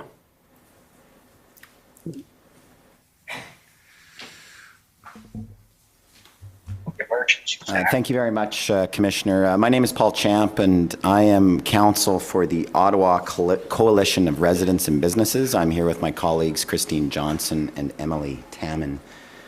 The Ottawa Coalition of Residents and Businesses are community associations of people who live in downtown Ottawa, as well as the business improvement areas of the different business sectors that were impacted by the Freedom Convoy protests in January and February. The groups came together because their interest in this inquiry, Commissioner, is simply to have the story told. We can tell you it's just blocks from here, well, right this street, but blocks from here are the people who lived here. There are approximately 15,000 residents who live in this downtown core. People see the Parliament buildings and they think this is all government and so forth in downtown Ottawa, but there are people, there are children, there are schools. There's a public elementary school that's about 6 blocks from here. And the impact on Ottawa for those 3 weeks of harassment, street blockages, ear-splitting air and train horns, and general lawlessness was unprecedented. The nation's capital is naturally a site for demonstrations and protests on a wide range of issues. And these protests are not simply tolerated by the people of downtown Ottawa, they're celebrated. People who live in Ottawa are very proud that they're the site of protest and government and the exercise of fundamental freedoms and democratic participation. Some Ottawa people participate in these protests sometimes they don't, but they're always happy that these events are happening. But the Freedom Convoy protests that took place here were of a shape and form that were totally unprecedented and had a severe impact on those who live and work and do business in Ottawa. Many people in Ottawa felt like they were prisoners in their own home. And they felt abandoned and they felt unsafe by the police and by all levels of government. There were breakdowns in governance here between city, province, federal government, whomever. The interest of the coalition is not to point fingers, it's to get answers and to ensure this doesn't happen again. The Ottawa Coalition is not going to take a position we don't anticipate on the Emergencies Act, but make no mistake, it was a crisis in downtown Ottawa. There was disorder, there was chaos, there were propane tanks, there were gasoline jerry cans everywhere, there were fireworks going off at all hours of the night, pinging off buildings, pinging off windows. People could not get, there was no public services, paramedics, ambulances, no buses, no taxis, grocery stores were closed, businesses, several hundreds of businesses are closed. The Rideau Centre, the major mall in Ottawa, was closed for the first time in its history for a prolonged period of time. The people in Ottawa are still traumatized, Commissioner. They're bewildered. They're upset. And I can say, Commissioner, these 30 days that you have, we could have residents line up every day to testify, to tell you their stories. People who are elderly, people who have young children, people who have disabilities, and just anyone. Trying to feel safe in your own home, with those horns going from 6 to 7 a.m. until 11 p.m. at night or even later. And not just like a honk honk, like prolonged holding of those air horns. 400 commercial trucks congregated in downtown Ottawa. And the people felt abandoned by their authorities. It's going to take a while for this city to heal internally. There's been a breakdown in trust in the local authorities and officials and every level of government. And we're looking forward to hearing the evidence. We're looking forward to hopefully getting some answers factually about what happened and what were the breakdowns. And you know, most importantly, that there's recommendations that hopefully come from this this proceeding to ensure that, you know, serious disruptions to people's lives living in Ottawa never occurs again, while at the same time we absolutely are protecting and celebrating and ensuring that the right to protest and assemble are not unduly interfered with in future. Thank you very much, Commissioner. Okay, thank you. Perhaps I'm about to turn to the various organizations that are also have standing. But before I do so, avant de passer aux différents organismes qui vont participer à cette enquête, je pense qu'on va prendre la pause du matin.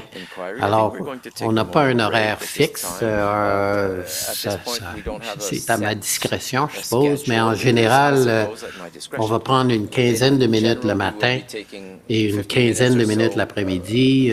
Aujourd'hui, c'est un peu moins chargé, mais peut-être c'est un bon moment. It's a good moment to take our morning 15-minute break. And when we come back, I'll turn to the various organizations that have standing. So we'll take 15 minutes, and I thank you all for your attention. And by the way, there's no need to stand. Yes, I'm a judge, but I'm wearing another hat now. So it's not a court. You can stand if you like. It's sometimes good.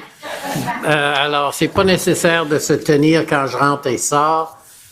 C'est pas une cour et je n'y insiste pas. Merci. Thank you. So this isn't a court, and I'm not insisting upon you rising each time I do. But I am not wearing my hat as judge here. Thank you. The commission is in recess for 15 minutes. La commission est levée pour 15 minutes.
The commission is reconvened. La commission reprend. The commission is reconvening.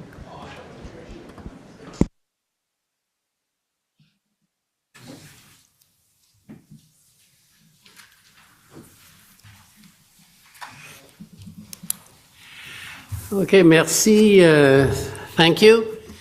On va reprendre on va commencer avec les associations et avec aucun ordre d'importance. Vous devez tirer aucune conclusion du choix. Là. On va commencer par le CCLDL,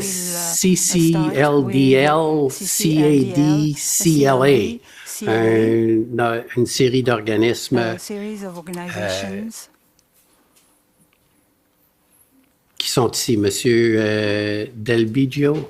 Mr. Delbigio. Yes, Mr. Commissioner, my name is Greg Delbigio. On behalf of the Canadian Council of Criminal Defense Lawyers, the CCCDL, and the Criminal Lawyers Association, the CLA, my co-counsel Colleen McEwen and I are pleased to have the opportunity to participate in this commission. The CCCDL is a national council made up of senior criminal defense lawyers. The council has existed since 1992 and has representatives in every province and Nunavut. The purpose of the CCCDL is to enhance, support, and improve criminal justice throughout Canada. The Criminal Lawyers Association has existed since 1971 and serves as the voice of criminal defense lawyers in Ontario and has over 1,800 members in Ontario, across Canada, and the United States. The CLA aims to educate, promote, and represent its membership on criminal law and constitutional law issues impacting defense lawyers and clients. Together, the CCCDL and the CLA have experience and expertise in bringing close scrutiny to the justification and use of government and police powers. The Emergencies Act should be used sparingly or as a last resort and only where credible evidence justifies its use. The public's confidence and trust in the fair and proper administration of law demands this. During the evidence portion of the Commission, the CCCDL and the CLA hope to assist the Commission in understanding those facts which served as foundations for the important decisions that were made by police and elected officials, and in understanding the ways in which those decisions considered and impacted the interests and protected rights of individuals. The evidentiary portion is important for transparency and accountability and for ensuring that the use of the Emergencies Act was consistent with the maintenance of the rule of law and the Charter of Rights.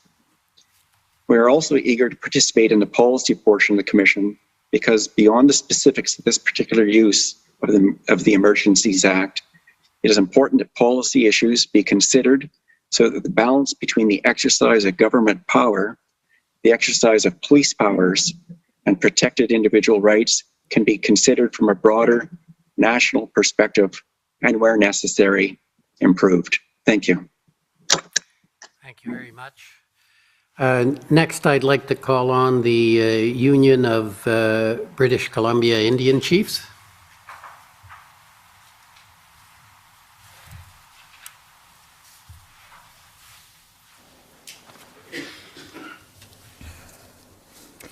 Good morning.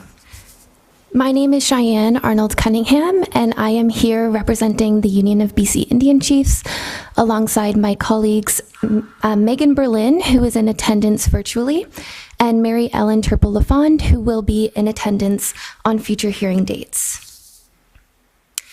As mentioned this morning, the Commission is mandated with examining and assessing the basis for the Government of Canada's decision to declare a public order emergency and the appropriateness and effectiveness of the government's responses to the Freedom Convoy situation.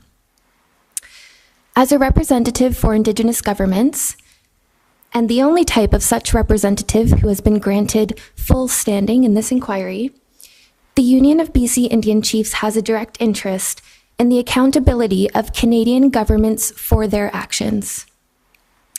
All exercises of emergency, colonial, Canadian government powers fundamentally impact the relationship between First Nations and the government. First Nations with their inherent right to self-government, and other protected rights under Section 35 of the Canadian Constitution. The Union of BC Indian Chiefs is a representative of Indigenous governments and First Nations in British Columbia. Its purpose is to support and promote the efforts of First Nations in BC to affirm and defend their title and rights. The Union of BC Indian Chiefs has a unique role in British Columbia and Canada and has extensive expertise in government engagement and policy development in relation to, among other things, government accountability, policing, human rights, anti-racism, and the rights of Indigenous peoples generally. With over 40 years of experience, the Union of BC Indian Chiefs is uniquely positioned to share how government's decision-making is connected to the Indigenous people's concerns relating to the convoy protests, and to address the appropriateness and effectiveness of government's response in relation to those concerns. It will be important for the Commission to understand Indigenous perspectives about the events leading up to the proclamation of an emergency, as well as the use of the Emergencies Act itself. It's also extremely important for the Commission to understand and consider the unique contexts, histories, experiences of the diverse and distinct First Nations and Indigenous peoples across Canada. This includes a consideration of the historic and ongoing oppression of Indigenous peoples by the application of Canadian law and policy, and the use of state force and powers. The Indian Act, land displacement and the reserve system, the residential school system, the 60s scoop, missing and murdered Indigenous women, systemic racism, the increasingly disproportionate incarceration rates of Indigenous peoples, the increasingly disproportionate rates of Indigenous youth and children in Canada's child welfare system, and the assault and apprehension of Indigenous land defenders who seek to protect their ancestral lands and sacred resources from, for example, logging, commercial fisheries, gas export, and hydro dams. State use of power is inseparable from the daily and lived experiences of First Nations and Indigenous peoples across this country.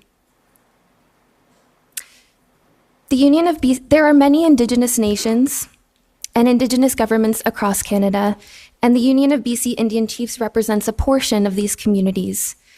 So I want to acknowledge all of the Indigenous peoples who have been impacted by this situation. I want to acknowledge the Indigenous territories where these events took place. I want to acknowledge clan mothers who are in this room and who I met this morning, Nolene Villebrun, Danae clan mother from Yellowknife, and Sandra McKenzie, Cree clan mother from Sucker Creek Treaty 8. The decision of the Commission, the policy discourse before the Commission, and any policy recommendations made by the Commission will have long-standing impact for future use of federal government emergency powers. The Union of BC Indian Chiefs is here to ensure that the government's emergency powers will be used appropriately moving forward, as they may be exercised against First Nations and Indigenous peoples. Thank you. Thank you. Next, I'd like to call on, j'aimerais demander la prochaine association, the National Crowdfunding and Fintech Association. Good morning, Mr. Commissioner. Morning. My name is Jason Beachman, and I am here today as counsel for the National Crowdfunding and Fintech Association. The NCFA is Canada's largest industry association, representing crowdfunding platforms and fintech startups. The NCFA sought the right to participate in these hearings so that it could provide a voice for these emerging industries and technologies. We are here to comment on the fact-finding and policy review functions of the Commission with respect to two issues set out in the terms of reference. First, the impact of domestic and foreign funding, including donation crowdfunding platforms. And second, the impact, role, and sources of misinformation and disinformation, including the use of social media. Our hope is that through this process, the Commission will strive to understand whether and how misinformation and disinformation about crowdfunding and cryptocurrency influenced the decision to make orders under the Emergencies Act that targeted and restricted the use of these technologies.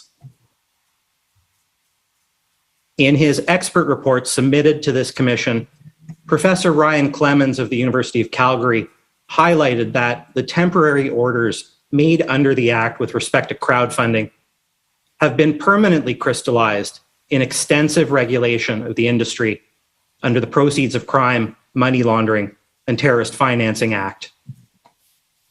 These regulations were exempted from the ordinary cabinet requirement to pre-publish regulatory proposals for public comment and consultation. The explanation provided for this exemption was that the events leading to the use of the Emergencies Act provided sufficient rationale to waive the obligation of due process and to confer and consult. The use of extraordinary powers under the Emergencies Act raises questions. Questions of whether the ends justify the means. In the case of crowdfunding and fintech, the end result. Excuse me, it was an interruption there. In the case of crowdfunding and fintech, the end result is that laws were passed without public scrutiny or due process. This presents a cautionary tale for Canadians, and we will all benefit from scrutiny by this Commission into whether it is appropriate to deploy these extraordinary powers when the end result may be the subtle and not so subtle erosion of the rule of law. The NCFA looks forward to the Commission's efforts to examine these issues and to the opportunity to participate in that process. Thank you. Merci, thank you. I can now call on the National Police Federation. Yes, good morning, Commissioner and Commission Council. Thank you. My name is Nini Jones, and I am here along with my colleague Lauren Pierce. We are both on Zoom today, and my colleague Jen Del Riccio, who is present in person. And together we represent the National Police Federation. The National Police Federation is the exclusive bargaining agent for approximately 20,000 RCMP members and reservists below the rank of inspector. The RCMP, and by extension, the NPF's members, were the source of the largest police response to the convoy and the blockades in Ottawa, as well as in every other location throughout Canada, including the BC occupation, the Alberta occupation, Manitoba, as well as assisting in Windsor. In other words, the RCMP were the police officers charged with responding to the situations created by the convoy across the country. The NPF intends to participate with a particular focus on the scope and the limits of our members' policing authority and their policing jurisdiction. And we are particularly interested in the divided jurisdiction and the issues that arose in the city of Ottawa, where police responses came from the OPP, the Ottawa Police, and the NPF's members employed by the RCMP, along with the Parliamentary Protective Services. Those are the areas of particular interest for the NPF, and we look forward to assisting the Commission and the Commissioner with those issues as they arise through this proceeding. Thank you so much. Thank you. If I could now call on the Canadian Constitution Foundation and Professor Alford Yes, go ahead. Good. Thank you. Good morning, Commissioner. Morning. My name is Sujit Chaudhry. I am co-counsel for the Canadian Constitution Foundation. My co-counsel is Janani Shanmuganathan, and we are both on Zoom, although we do hope to attend some of the proceedings in person. As you indicated, Commissioner, the CCF has been granted standing jointly with Professor Alford. I would ask that we reserved a minute at the end of our remarks for him, and we would ask that you recognize him, please, when I conclude.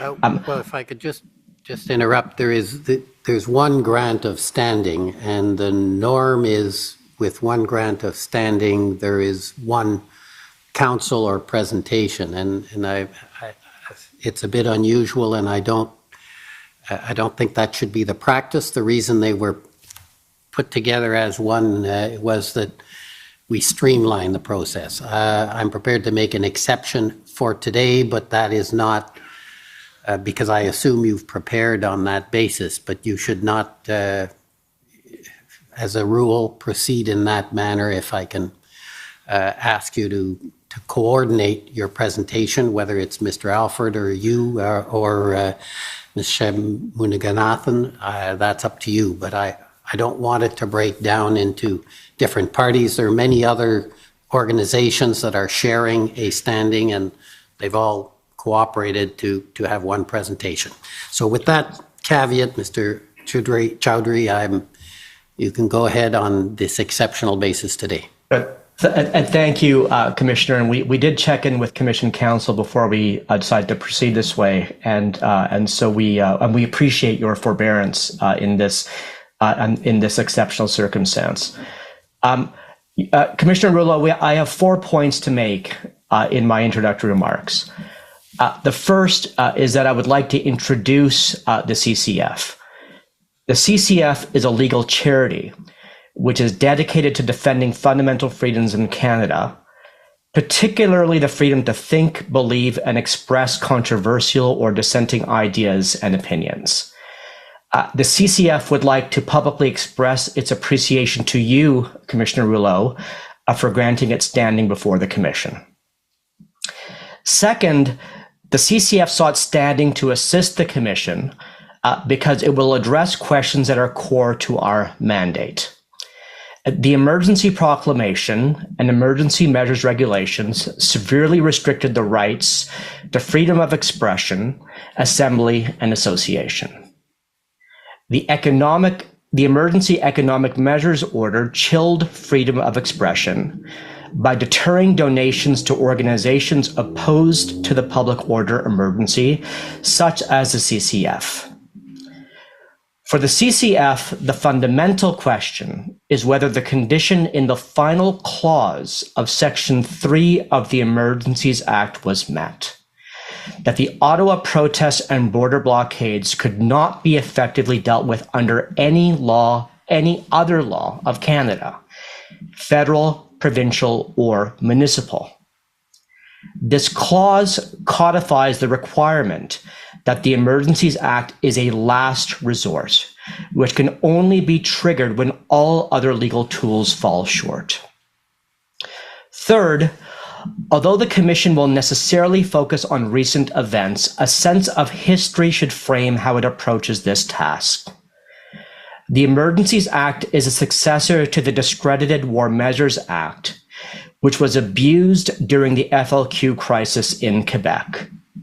The Emergencies Act, especially the last resort clause, was drafted to ensure that the Act could never be used by a federal government against its political opponents.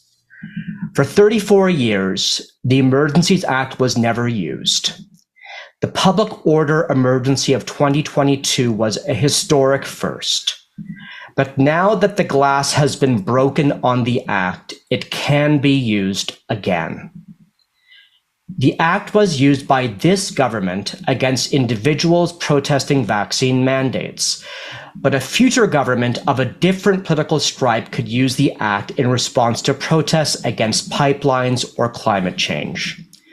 When the Commission asks hard questions about the Act's use in 2022, the Commission must also focus on the Act's potential misuse in the future and protect the right to protest, parliamentary democracy, and federalism. And what the Commission says matters not just to Canada, but globally, where the use of emergency powers is on the rise. The world will be watching our work. Fourth, the CCF would like to thank Commissioner Rouleau and Commission Counsel for taking on this enormous task of public service in an extremely tight timeline on an issue of singular and momentous significance to Canada. We look forward to assisting you in any way possible. Thank you. Thank you. Thank you. Mr. Alford. Good morning, Commissioner. May I be heard? Yes, go ahead. Thank you. Ryan Alford, Professor of Law at the Boer-Alaskan Faculty of Law, Lakehead University. In its opening statement, the Government of Canada stated it had a reasonable basis for declaring a public order emergency. Unfortunately, a reasonable basis is not necessarily a legal, let alone a constitutional basis for assuming unprecedented and destructive emergency powers. I would like to briefly quote in part the correct legal standard in these circumstances for threats to the security of Canada that constitute a public order emergency. Quote, activities within or relating to Canada directed toward or in support of the threat or use of acts of serious violence. Not tied to serious acts of violence in some fashion. Not in conjunction with or somehow associated in some fashion with. Rather, directed toward or in support of the threat or use of acts of serious violence. We are here to receive in public the evidence from the Government of Canada related to the correct legal standard for the proclamation of a public order emergency. And the rule of law requires nothing less. Thank you, Commissioner. Thank you. Next, if I could call on the Canadian Civil Liberties Association.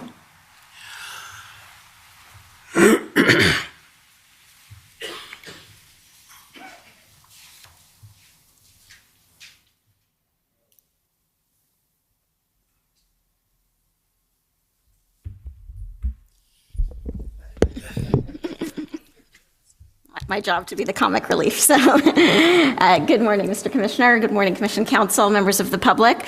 My name is Kara Zwiebel, and I, along with my co-counsel, Eva Krajewska, who is participating remotely, are representing the Canadian Civil Liberties Association.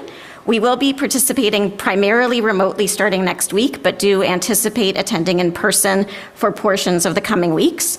And we look forward to participating in the fact-finding role of the Commission and expect to play a particularly active role in the Commission's policy phase and forward-looking functions. The Canadian Civil Liberties Association, or CCLA, is a national, independent, non-governmental organization that is dedicated to the protection and promotion of fundamental rights and freedoms in Canada. The CCLA has been engaged in this important work since its founding in 1964 and is known for taking principled stands on difficult issues that require reconciling fundamental rights with other competing interests. The Commission is aware that the CCLA has sought judicial review of the decision to declare a public order emergency and argues that the Act's legal threshold was not met and that the emergency orders that were put in place by the government breached constitutional rights in a manner that was not reasonable or justified. The CCLA's interest in the Commission's work comes from our concern about the use of emergency powers that circumvent the parliamentary processes and allow the executive branch to rule by fiat. It is a concern that has been around for as long as the organization has existed, and although the excesses of the War Measures Act are now well understood, during the FLQ crisis itself, the CCLA was one of the lone voices critical of the use of that law.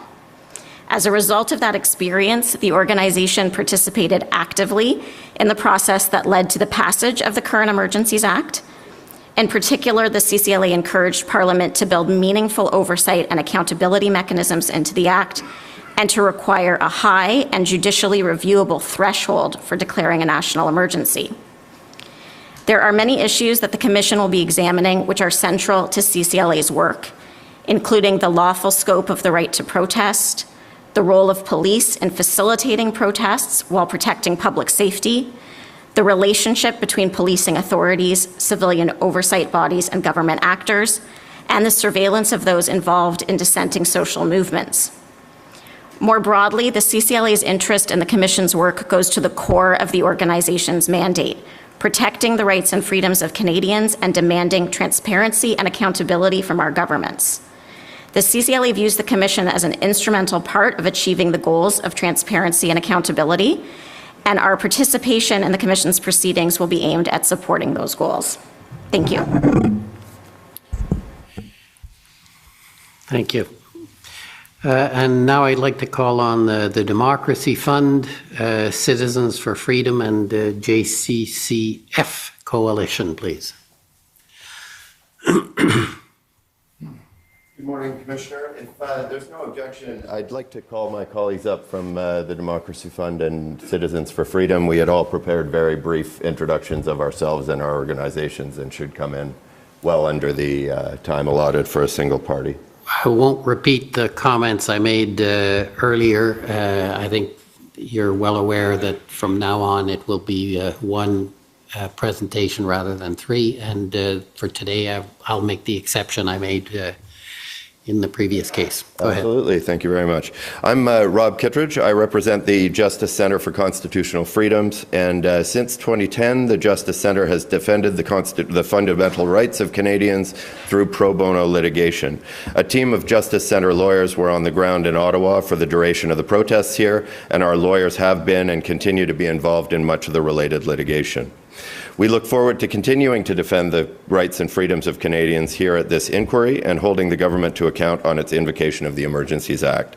It likely comes as no surprise that we view the invocation of the Act to have been an unjustified infringement on the fundamental rights of Canadians. I'm joined here today by my co-counsel James Manson, and my co-counsel Hatem Kir is following online. We will each be here in person at various times throughout the inquiry, and I'll turn it over to my colleagues at the Democracy Fund and Citizens for Freedom. Okay.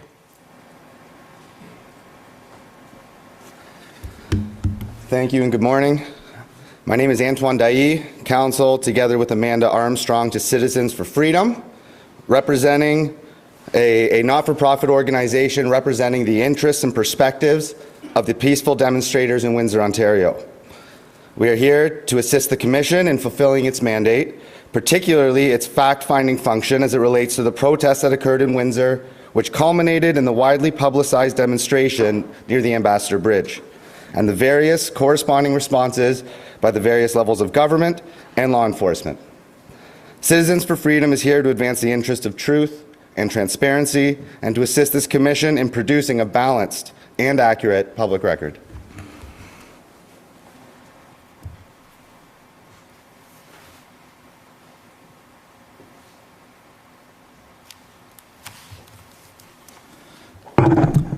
Good morning, Commissioner. Good morning, everyone. My name is Alan Honor, and I am the Litigation Director for the Democracy Fund. The Democracy Fund is a registered charity and a civil liberties organization. As you've heard, we're sharing standing with the JCCF and with Citizens for Freedom. Our interest in this inquiry arises from our legal work. In February of 2022, we sent lawyers to Ottawa and to Windsor to provide demonstrators with legal information about their rights when protesting, as well as the limitations of those rights. Around the same time, we were granted intervener status as a friend of the court at the Superior Court of Justice in Windsor over the Ambassador Bridge injunction proceeding. Currently, we represent dozens of persons who have been criminally charged in relation to the protests at Ottawa, Windsor, and Coutts. And we represent thousands of others who have been charged under the Quarantine Act or provincial offenses related to the pandemic. We've also brought applications before Superior Courts and the Federal Court of Canada, challenging laws related to the pandemic. Our objective is to participate in the fact-finding process of this inquiry, particularly as it relates to uncovering the truth about why the federal government invoked a public order emergency and how they used their powers. From our perspective, the government did not meet the requisite legal grounds to invoke a public order emergency for the same reasons you heard from counsel for the Freedom Corps. It follows that the extraordinary measures the government invoked were therefore inappropriate and indeed outside their jurisdiction. Our questions and our submissions will focus on these central issues. Thank you. Okay, thank you very much. Now, I understand there are three other parties to the proceedings who have, in some cases, more limited involvement and interest in the proceedings, either for mostly the policy end. And they're not present today either in person or by video, as I understand it. They would be the Government of Manitoba, which I referred to earlier, as well as the Canadian Association of Chiefs of Police and the Insurance Bureau of Canada. So that, with those three, that makes up the roster, if you like, of parties with standing. I want to just first say I'm grateful to the parties for the assistance that they have given the Commission to date and for what I hope will be continued assistance.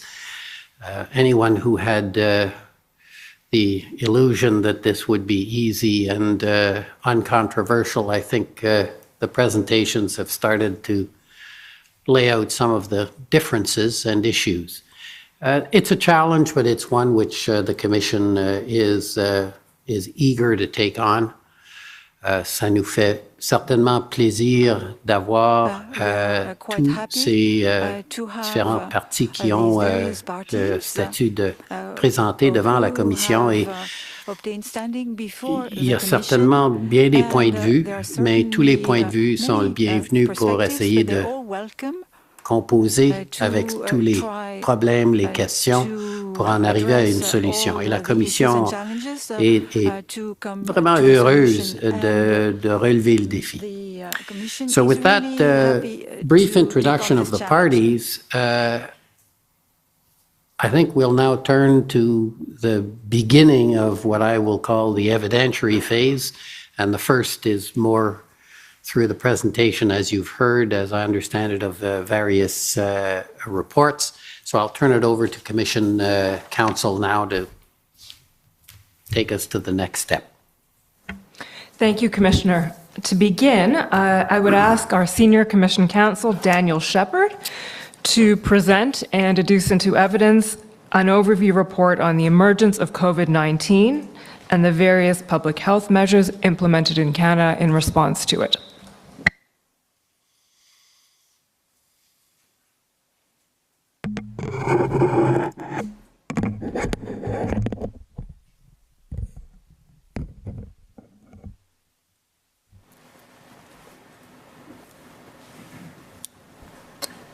Mr. Commissioner, parties, members of the public, good morning. My name is Daniel Shepherd. I am Senior Commission Counsel with the Public Order Emergency Commission.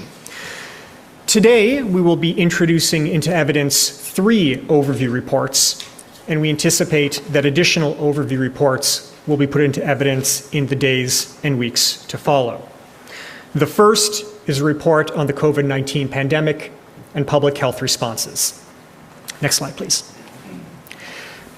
Because we're going to be spending some time today putting overview reports into evidence, I'd like to take a moment to discuss with members of the public what an overview report is and how it works within the Commission.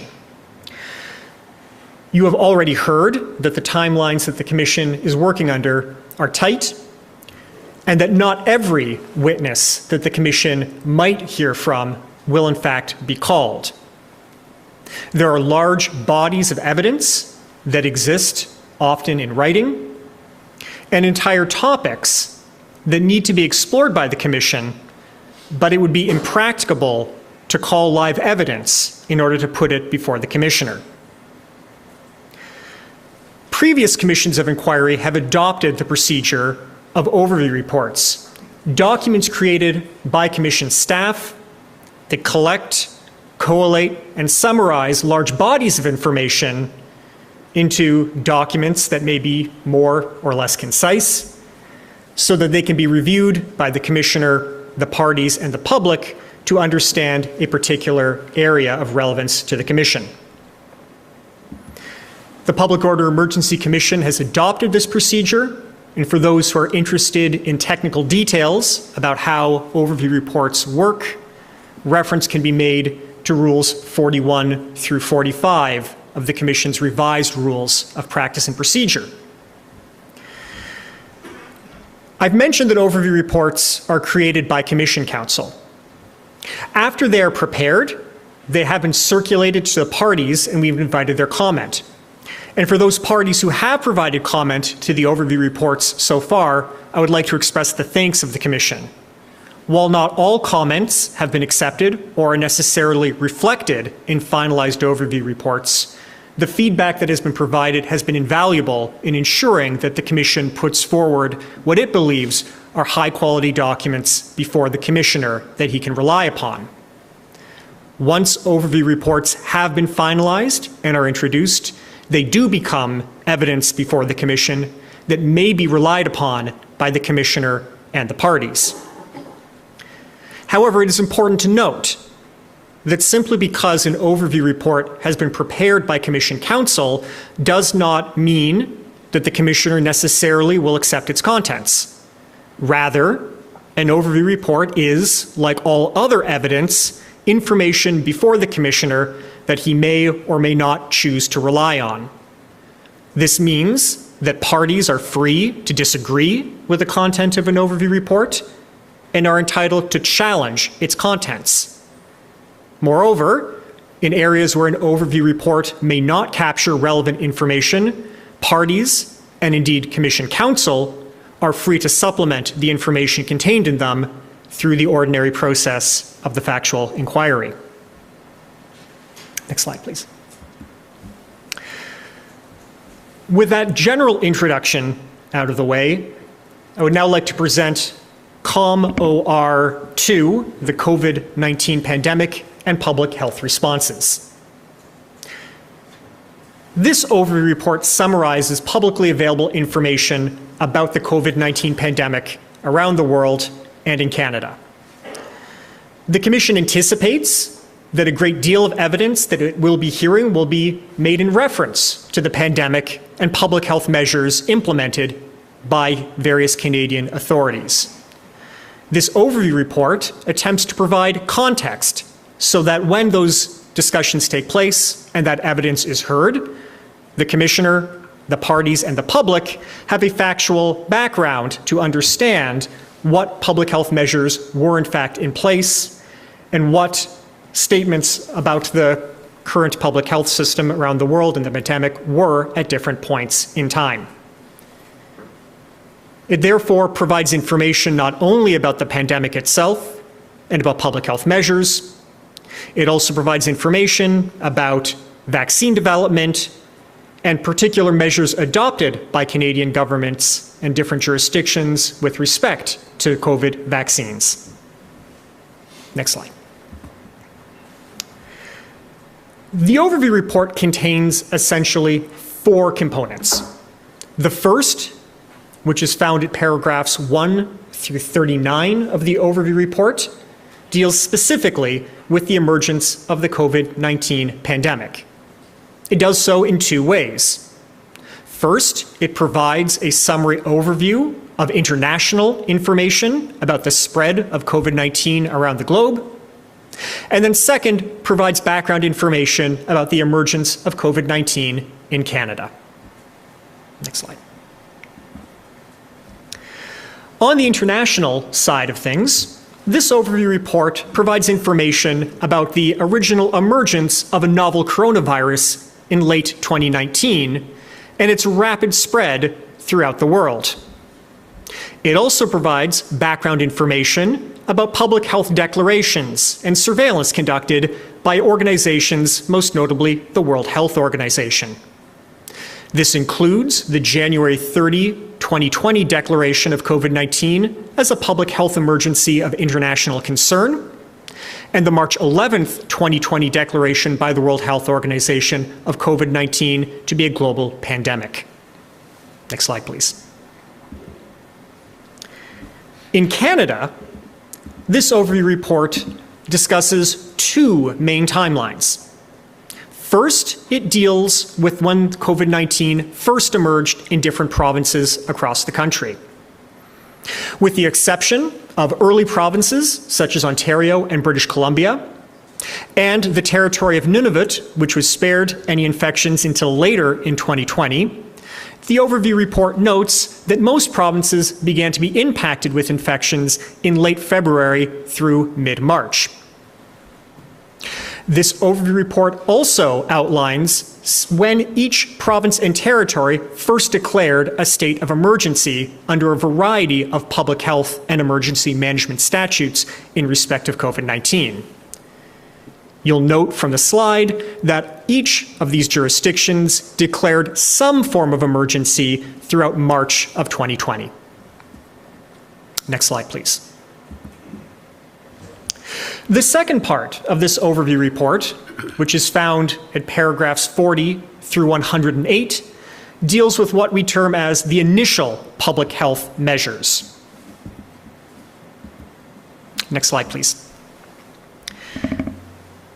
Spanning pages 16 through 50 of the overview report, this is a lengthy section, but notwithstanding its length, it's important for Commission Counsel to emphasize this is not a comprehensive list of every public health measure that was implemented within Canada.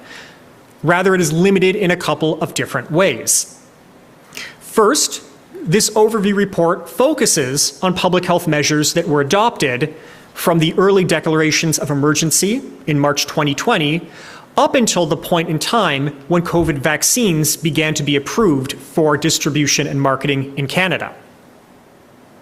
Secondly, this section of the overview report, it focuses almost exclusively on public health measures adopted by governments at the provincial and territorial level.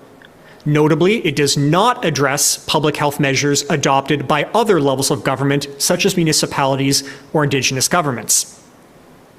Finally, even within those confines, the overview report does not attempt to outline each and every public health measure adopted within the first year of the pandemic. That would be impossible and would turn the overview report into a largely useless document.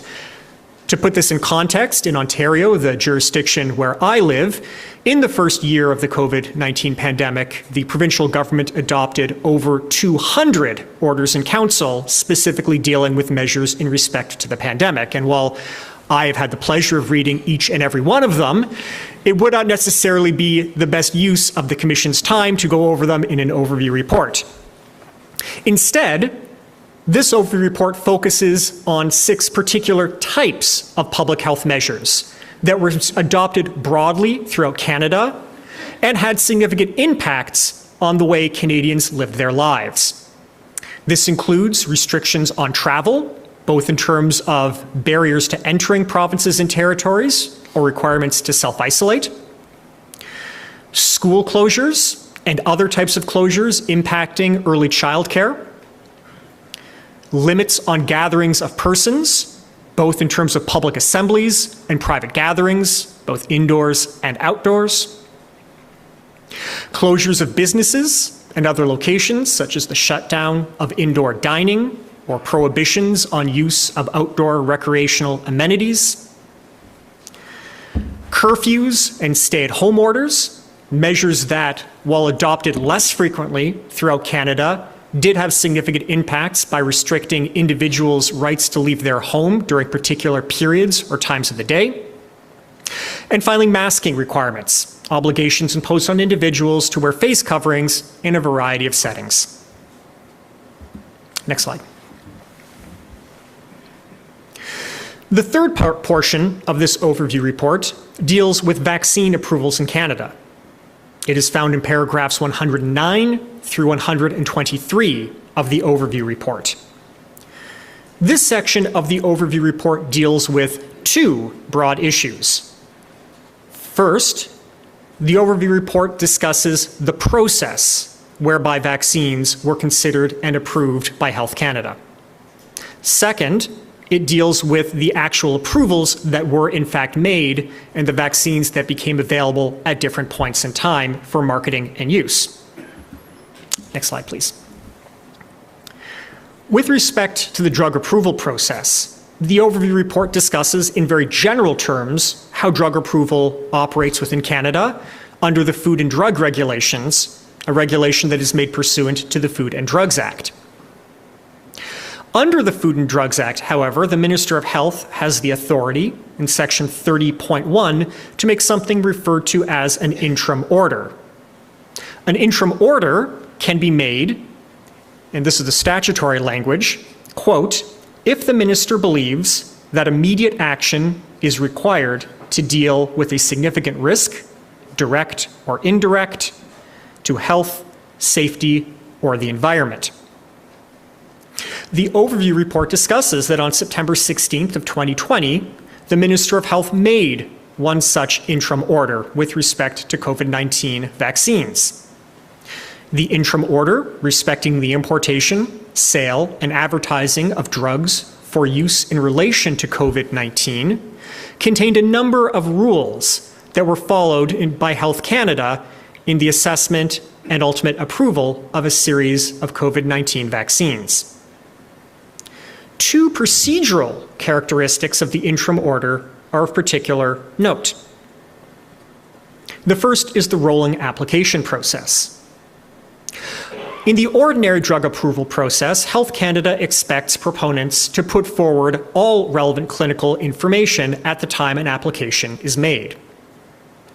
Under the interim order, Health Canada allowed for rolling applications, permitting drug companies to provide initial clinical information at the time of an application, but to continue to provide additional information as the application was assessed and prior to final approval. The second procedural alteration was pre-positioning, a measure that permitted the importation of drugs and its positioning throughout Canada, so that in the event a vaccine were approved, doses would already be located at several locations throughout the country. At this point, I'd like to pause to note that on March 17th of 2021, the interim order expired. At that time, the Government of Canada made amendments to the Food and Drug Regulations to incorporate some aspects of the interim order into the ordinary regulatory regime. Next slide, please. The interim order also set out the approval standard for the Minister of Health to apply when approving drugs for use with COVID-19. The standard, in relevant part, was that the minister had to have sufficient evidence to support the conclusion that the benefits associated with the drug outweigh the risks, having regard to the uncertainties relating to the benefits and risks, and the necessity of addressing the urgent public health need related to COVID-19. Applying this standard, Health Canada approved a series of drugs for use within Canada. By today, there are currently 6 drugs that have gone through the approval process that began in December 9th of 2020 and most recently occurred on February 24th, 2022, with a drug put forward by the company Medicago. Next slide, please. The fourth and final section of this overview report deals with public health measures specifically related to vaccines, and it can be found at paragraphs 124 through 180 of the overview report. Next slide. Once again, the overview report does not mean to be entirely exhaustive. The purpose of this section of the overview report is to identify certain key public health measures that were specifically tied to individuals' vaccination status. The focus of this section of the overview report is on rules imposed by governments. Rules imposed by other types of actors, such as employers, of their own accord, are not specifically dealt with in the overview report. Much like the section dealing with early public health measures, the Commission has also focused on a particular subset of public health measures connected to vaccine status. It is focused on access to places, requirements for work, and limits on travel and movement. Next slide. With respect to access to places, this overview report discusses a range of rules implemented by government that tied an individual's ability to access a particular place, venue, or service to their vaccine status or their willingness to provide proof of their vaccine status. Within this section, the Commission notes that there were a range of different types of public health measures adopted by different governments. So to simply provide an example to show some of the ranges of options adopted by governments, Alberta implemented something called the Restrictions Exemption Program in September of 2021. At this point in time, many types of businesses in Alberta were subject to particular forms of public health measures, such as masking requirements, limits on the number of people who could be physically present in a venue, or social distancing obligations. Under the Restrictions Exemption Program, certain types of businesses had an option. They could continue to operate under the pre-existing public health orders, or they could opt into this system, which would relieve them of the obligation to comply with several of them. However, in order to participate in the Restrictions Exemption Program, qualifying businesses were required to check vaccine status of those attempting to access their venues and to confirm that individuals were fully vaccinated. A different type of approach was adopted in Ontario, pursuant to originally Regulation 645/21, though amended several times thereafter. Under this approach, the Government of Ontario imposed mandatory obligations on businesses to require that anyone accessing their premises show proof of full vaccination. There were no opt-outs that were provided. Next slide, please. The overview report also deals with a number of measures related to employment and work. In this area, governments adopted a range of different rules and measures that linked individuals' ability to engage in certain types of work to their vaccine status. These measures were adopted in a variety of different ways. Some were applicable solely to the public sector. Others captured private sector employers as well. Some measures applied directly to workers. Other measures applied to employers and required them to implement particular policies. And the requirements under different programs varied dramatically. Some were simple obligations on workers to become vaccinated to access workplaces, and others provided a variety of alternatives. Again, solely by way of example, we've provided two on this slide. The Saskatchewan government adopted a pair of regulations, the Public Employers COVID-19 Emergency Regulations and the Employers COVID-19 Emergency Regulations. The former imposed an obligation on all public sector employers to implement policies. These policies required their employees to either become fully vaccinated by a particular point in time, or else to undergo weekly testing in order to access the workplace. The latter regulation applied to the private sector. It imposed no specific obligation on employers, but did give employers the legal authority to impose this type of policy on their workforce. As a contrast, the Commission has put on this slide Newfoundland's approach in its mandatory vaccination policy. This policy, which was applicable to public servants, as well as contractors and vendors with the government, required workers to become fully vaccinated by December 17th of 2021. Those individuals who chose not to become vaccinated by that date were told pursuant to the policy that they could be placed on a leave of absence without pay. Next slide. Thank you. The third and final area of focus in the overview report in this section deals with travel and movement.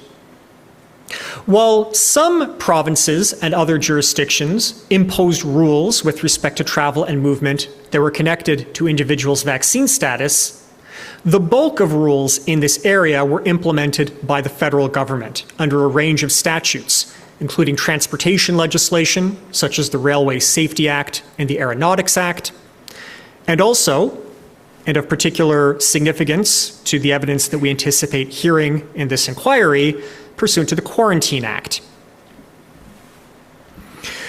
As many may remember, for much of the early days of the COVID-19 pandemic in Canada, Canada's borders were largely closed to foreign nationals who were attempting to enter for optional or discretionary purposes.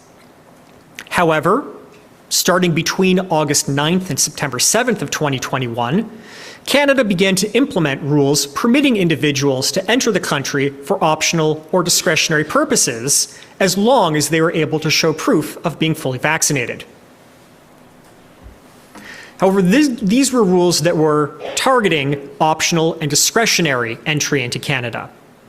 A different set of rules were applicable to individuals seeking to enter Canada for what might be termed as essential purposes. The rules were contained in a variety of orders under the Quarantine Act and were often applicable in a somewhat complicated fashion. However, taken together, the effect was that for much of the pandemic, commercial truckers were able to cross the US-Canada border without regard to their vaccine status. Indeed, for much of the time they did so, there were no vaccines available.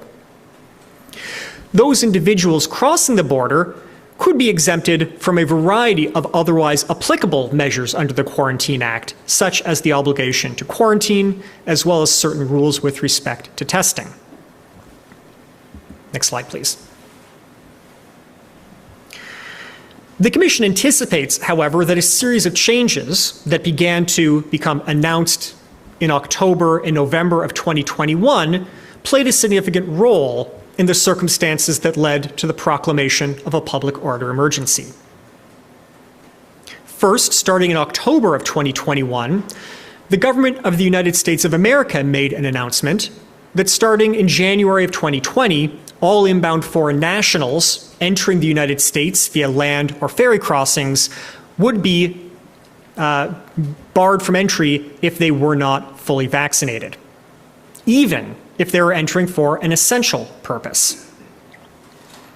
A little over a month later, on November 19th of 2021, the Government of Canada announced that starting January 15th, 2022, new rules would apply at the border under orders made under the Quarantine Act.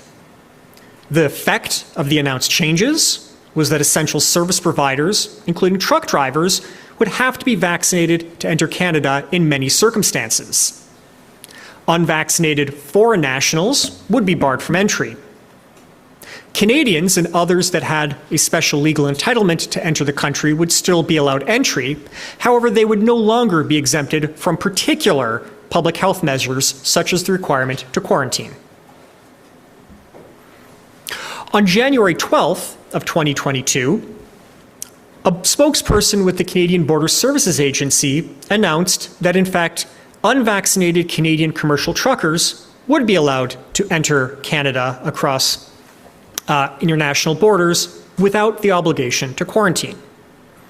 However, the next day, on January 13th, the Government of Canada indicated that that statement was made in error. The government reiterated that the previously announced new measures at the border that would apply, including to commercial truckers, though not exclusively, would come into effect on January 15th.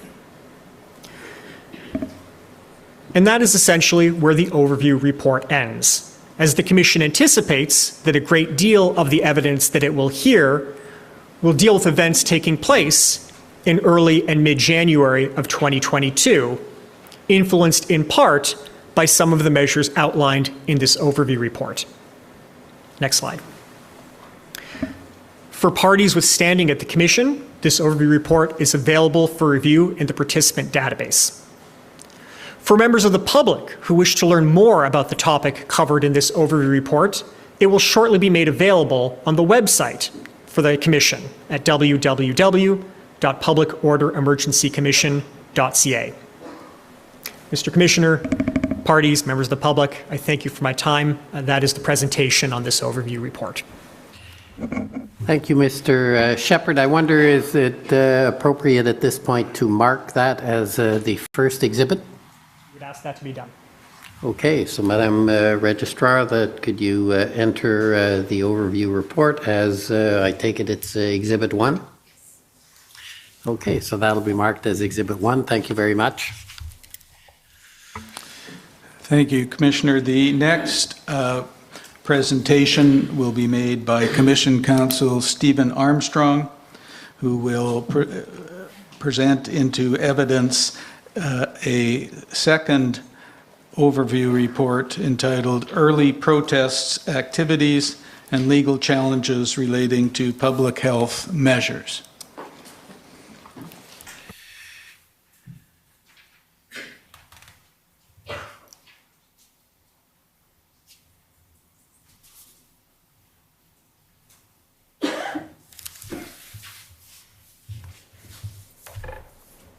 Go ahead.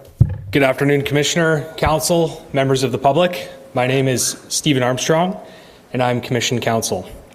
I'm here today to present the overview report on early protest activities and legal challenges. This overview report summarizes a sample of protests and legal challenges relating to public health measures taken in response to the COVID-19 pandemic, and the timeframe is primarily 2020 and 2021, although we'll also touch on 2019 and 2022. This report is intended to provide some high-level context to the very detailed evidence that we will hear in the coming weeks. What this report describes is the development over time of what could fairly be described as a mass protest movement against COVID-related public health measures.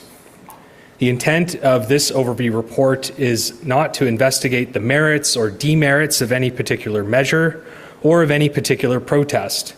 The report also addresses some of the legal challenges brought against these public health measures. And again, it's not an investigation into the merits or demerits of any piece of litigation. Let me also say a few words on methodology. This report was compiled based on publicly available news sources that are indexed on the internet. We made a real effort to search for a variety of sources, and we tried to cover all of the regions in Canada. And given that broad scope, this overview report is not an exhaustive catalog of all protests or all court challenges, and the absence of any event should not be taken as a suggestion by the Commission that it's irrelevant or less relevant. We've also made an effort in this report to just stick to the facts, the raw facts, the places, the dates, and numbers without any extra color. So without further ado, I'm going to move through the report in chronological order. So I'll start at the beginning. Pages 5 to 6 of the report address a precursor event called the United We Roll Convoy. On February 14th, 2019, a convoy of truckers known as United We Roll left Red Deer, Alberta, bound for Ottawa to protest the federal government's energy policies. Around 170 trucks of varying sizes left Red Deer as part of the convoy. Arriving in Ottawa on February 19th, 2019, the convoy participated in 2 days of demonstrations on and around Parliament Hill before dispersing. A Facebook page remains active, although focused on energy policy. The page still makes posts and has made posts in support of the Freedom Convoy in 2022. So turning to pages 6 to 10 of the overview report, this addresses the beginning of the protest movements in March 2020 to December 2020.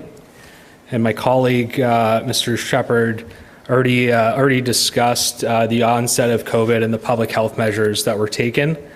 and protests began pretty soon after those public health measures were adopted. There were protests reported from major centers such as Toronto, Vancouver, Edmonton, Calgary, Winnipeg, Saskatoon, and Ottawa in April of 2020. And eventually we saw the beginnings of what appeared to be sort of loosely coordinated national protests by the summer.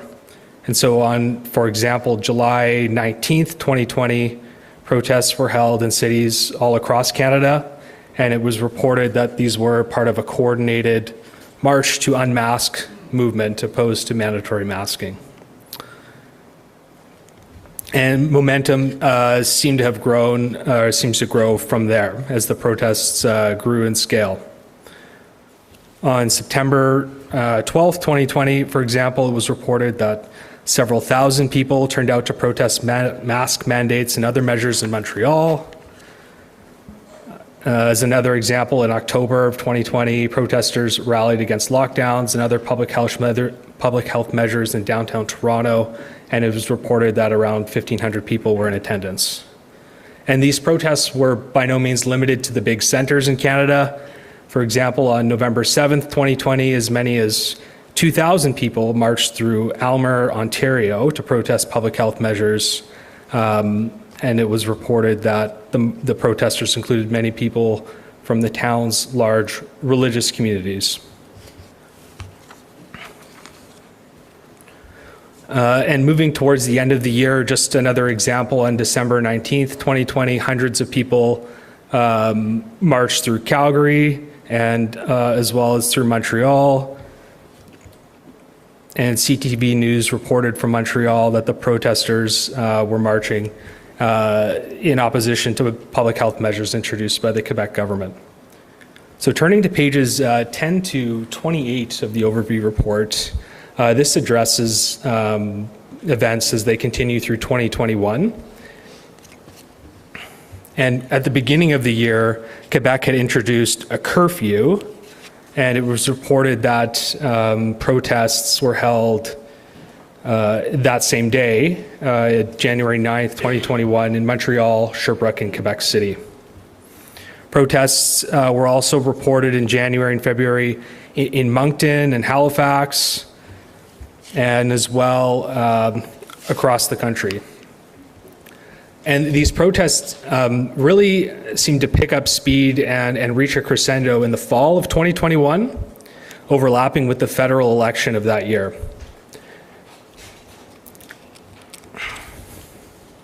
As well, in 2021, of course, as my colleague mentioned, was around the time that mass vaccinations became available. So new measures were introduced, and protests continued in response to those new measures surrounding vaccination. And so going to the fall, from August 30th to September 5th, 2021, protesters demonstrated against vaccine mandates outside hospitals in major urban centers all across Canada, including St. John's, Newfoundland, Montreal, Ottawa, Winnipeg, Victoria, and Vancouver. Thousands of people were reported to come out and attend these protests right across the country.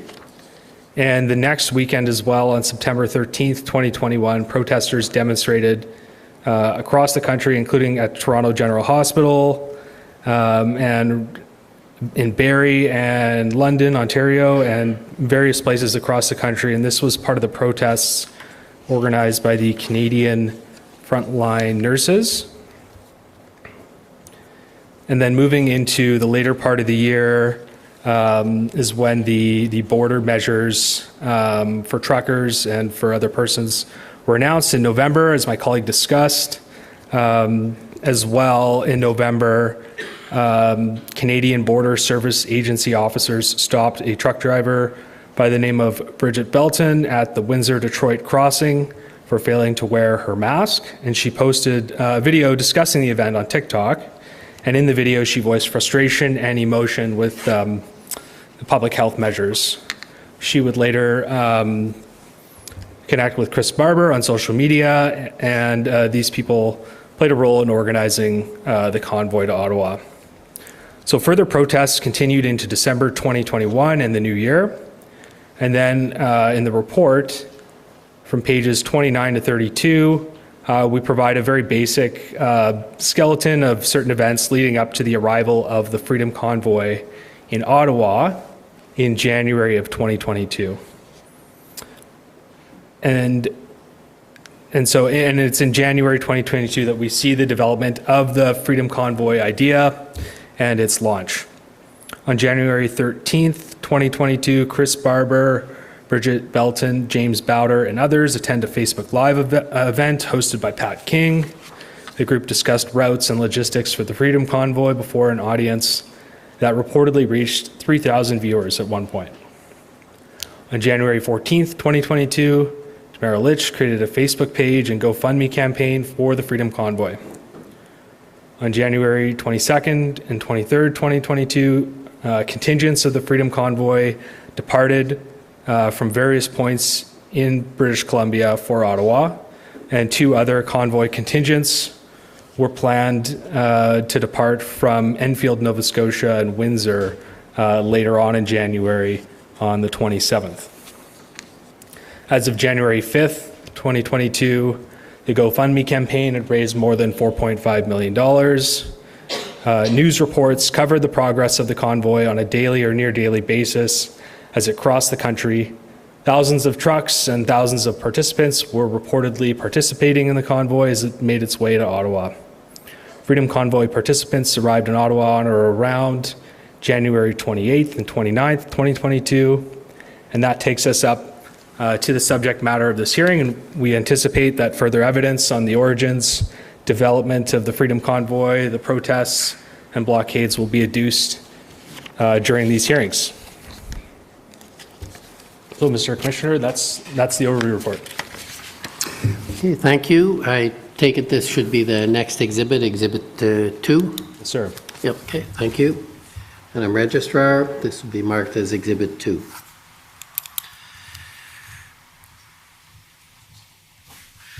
Okay, next.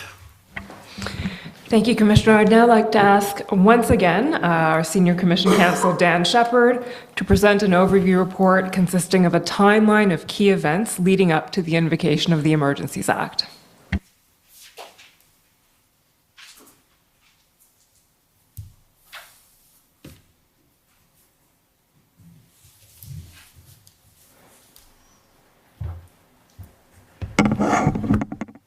Hi, everyone. Long time no see. My name is Dan Shepherd, and I'm Senior Commission Counsel with the Public Order Emergency Commission, this time to present an overview report entitled Timeline of Certain Key Events. Next slide, please. This is COM OR 704.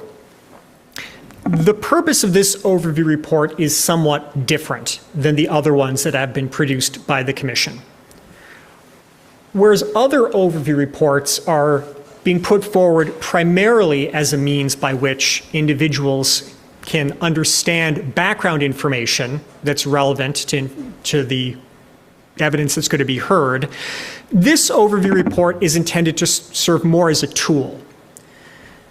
It'll become fairly clear as evidence gets heard in these proceedings that events were taking place across the country, often within compressed rapid timeframes, often in different parts of the country in parallel.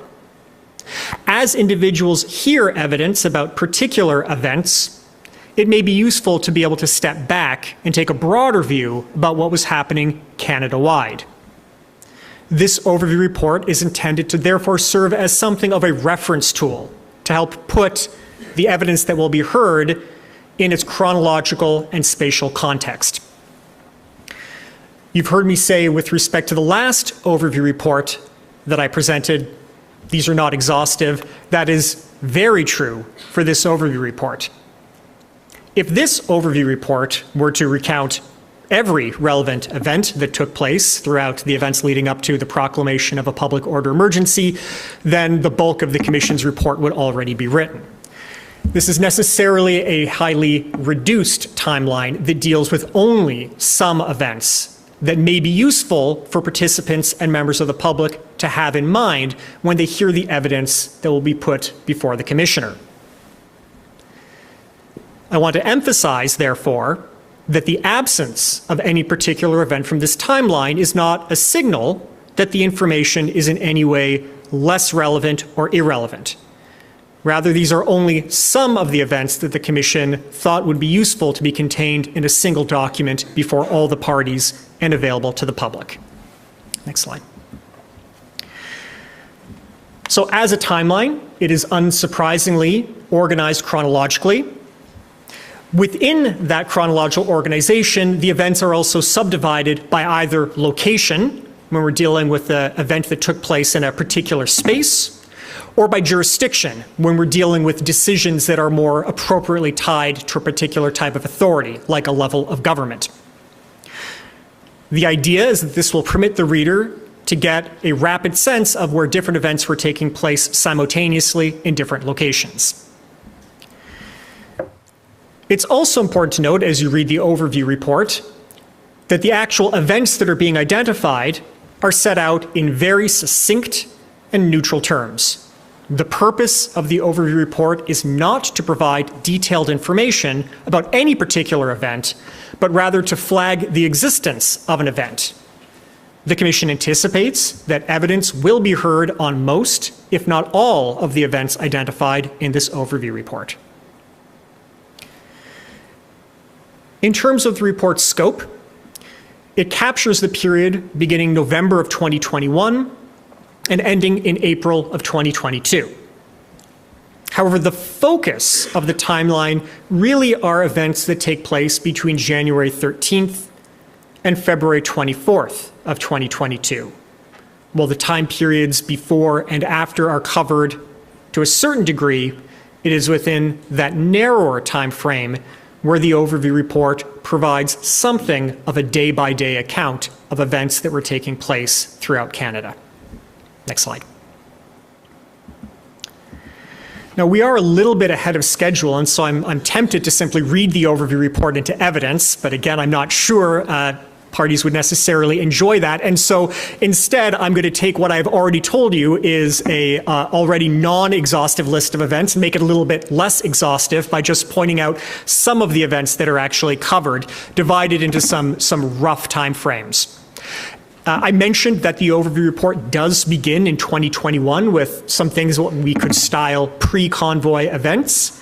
This would include, for example, what Mr. Armstrong had already discussed in terms of posts on social media that attracted particular attention with respect to public health measures and border crossings. What I have previously discussed with respect to the last overview report in terms of government announcements relating to border measures and public health measures, as well as to some predecessor protests and events that may be relevant to the circumstances leading to the declaratory proclamation of a public order emergency, such as the Operation Bear Hug convoy that took place in Ottawa in early December of 2021. Next slide. The overview report goes on to discuss what can be styled as convoy preparation, both in terms of those individuals involved in the convoy itself, but also preparation taking place by other actors throughout Canada. This includes the events that Mr. Armstrong has already referred to in terms of meetings taken online between different organizers. We also see on January 13th of 2022, the first time that the phrase Freedom Convoy is mentioned in a Project Hendon report. The Commission anticipates that it will hear a fair bit of evidence with respect to Project Hendon, what it was, what these reports were, what they contained, and how they were shared and acted upon. Many parties have made reference to crowdfunding and the funding of protest activities. The overview report also talks about certain actions taken with respect to efforts by organizers to raise funds in support of the Freedom Convoy, such as the January 14th creation of the Freedom Convoy 2022 crowdfunding campaign on the GoFundMe platform. The overview report also then discusses the actual departure of convoy participants from locations across Canada, and what different individuals were doing in terms of responding to that, including communications within governments and police services. Next slide. The next portion of this overview report deals with the early protests taking place in Ottawa and a series of events occurring simultaneously in other parts of the country. On January 28th of 2022, convoy participants began to arrive in the city of Ottawa. And at the same time, levels of government began to respond, including the Government of Ontario making requests for federal assistance for access to certain spaces to be used for police staging. It's during this period of time in which the overview report also identifies the emergence of protests at various locations along the Canada-US border and in other major jurisdictions within the country, including provincial capitals. It covers early protests taking place in the city of Windsor that were styled as slow roll protests designed to impede, although not block traffic. A blockade that took place near Coutts, Alberta, and other protests in provincial capitals where individuals and vehicles protested a variety of public health measures. These events were largely public. The overview report also captures certain events that, while significant to the circumstances leading to the proclamation of a public order emergency, were not taking place in the public eye. Events such as the January 30th creation of the Freedom 2022 Human Rights and Freedoms Nonprofit Corporation, and briefings taking place within municipal government discussing the possibility of seeking injunctions in response to protest activities. Next slide, please. Moving into February, this overview report deals with what we can style the protests continue and spread, as the Ottawa protests continue to the surprise of some, and protests taking place in other parts of the country expand and become more frequent. Events that are summarized in this part of the overview report include highly notorious events such as the release of $1 million by GoFundMe, comments made by the Ottawa Chief of Police with respect to policing solutions for the Ottawa protests, and changes in the Coutts border blockade. It also deals with an increasing number of protests taking place now in locations such as Toronto, Winnipeg, and Regina. Also canvassed during this period of time are continued interactions between federal, municipal, and provincial governments, such as the Government of Alberta's request for federal assistance to gain access to military tow trucks to be used in the context of the Coutts protests. And finally, with respect to Windsor, it captures the February 7th blockade of the Ambassador Bridge. Next slide, please. Moving into mid-February, this timeline deals with how protests continued and the emergence of new responses from a variety of actors. Examples of this were the February 7th injunction obtained by class action litigants in the city of Ottawa designed to prevent the honking of horns by truckers, the arrival of an integrated planning team that brought OPP and RCMP planners to the city of Ottawa. It dealt with requests for federal assistance by governments such as the Government of Windsor. And responding to some of the previous events with respect to online crowdfunding, it also reviews steps taken by the Government of Ontario to restrain access to those funds as proceeds of crime. Notably in this period, this overview report also notes the first meeting of the Incident Response Group, or the IRG. The Commission anticipates that the Commissioner will hear a great deal of evidence on what the IRG is and the particular role it played in federal decision-making with respect to the declaration of a public order emergency. Next slide, please. The overview report then moves to February 13th and 14th, being the immediate period of time before the declaration of a public order emergency and the actual decision itself to invoke the Emergencies Act.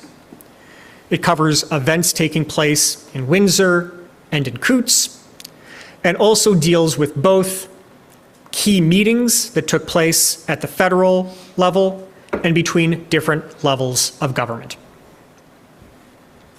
Next slide, please. The overview report then goes on to recount events that take place during the proclaimed public order emergency and the events leading up to the revocation of that proclamation. This includes changes in the senior leadership of the Ottawa Police Service, the creation of the Emergency Measures Regulations, the EMRs, and the Emergency Economic Measures Order, or the EMO, pursuant to the Emergencies Act, the clearance of blockades at Emerson, and the influence of further injunctive activity before the courts. Finally, this section of the overview report chronicles parliamentary debates and the ultimate decision to revoke states of emergency that existed at the federal, provincial, and municipal levels. Next slide, please. Again, for the parties, this overview report is available within the participant database. And for members of the public who wish to have this before them as a tool as they listen to the evidence throughout these hearings, this overview report will soon be available on the Commission's website. And Mr. Commissioner, I would ask that this overview report be marked as the next exhibit. Okay, so that, Madam Registrar, will be Exhibit 3. Thank you very much. Thank you. Okay, now we have two more reports, I believe, and it looks like we're going to be ending early today, something a bit of a bonus, which I don't expect we're going to have very often, but it was intended to be an overview day without any witnesses. That will start tomorrow. Alors, c'est fort possible et je dirais même inévitable qu'on va compléter un peu plus tôt aujourd'hui. So the next matter then? Yes, Commissioner, as you note, the next two reports will not be marked as evidence, but they will be presented by Commission Counsel Etienne Lacombe to give context for some of the evidence that will follow. Those reports will deal with a primer on the Emergencies Act and a review of the Section 58 explanation provided by the government in relation to the Emergencies Act.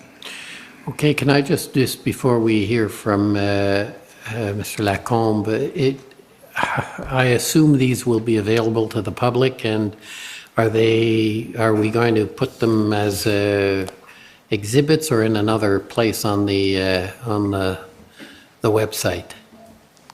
Well, they could be marked as lettered exhibits, and in that term, or it could just be placed on the website. I think the best process would be to place them on the website, and people can access them in that way. Okay, so that's fine, and we'll advise the public how they can access it in due course then? Yes. Okay, thank you. Mr. Lacombe.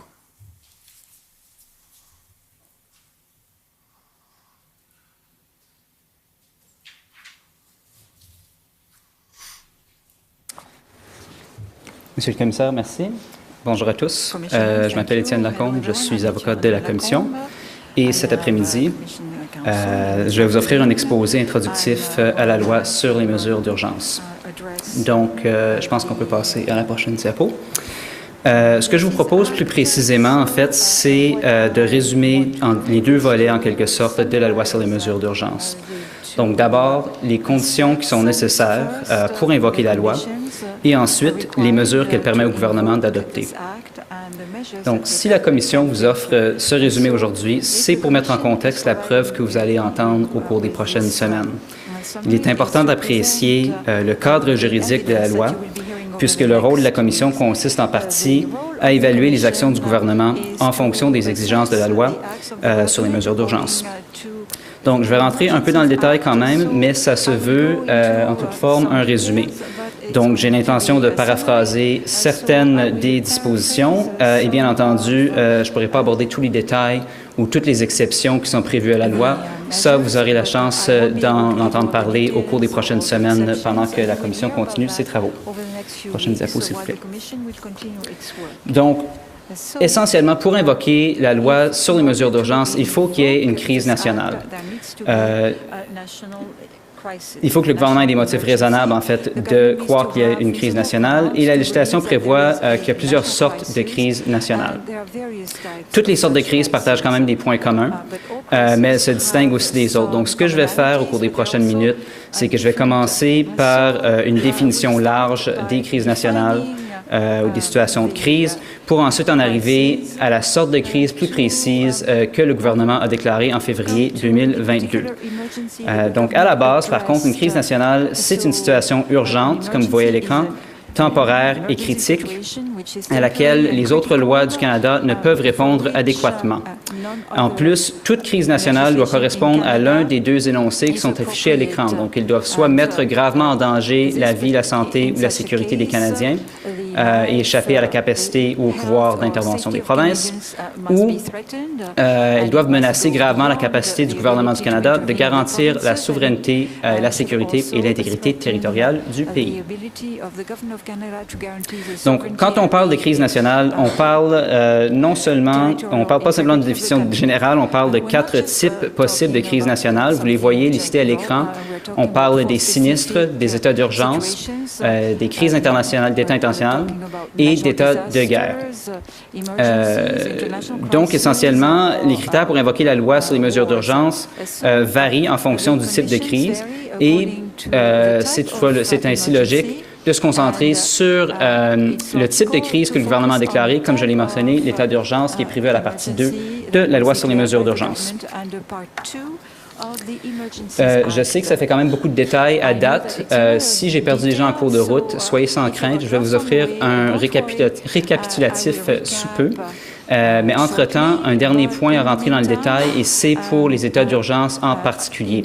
Donc, vous le voyez à l'écran, c'est la sorte de situation de crise qui est causée par des menaces envers la sécurité du Canada d'une gravité telle qui constitue une situation de crise nationale.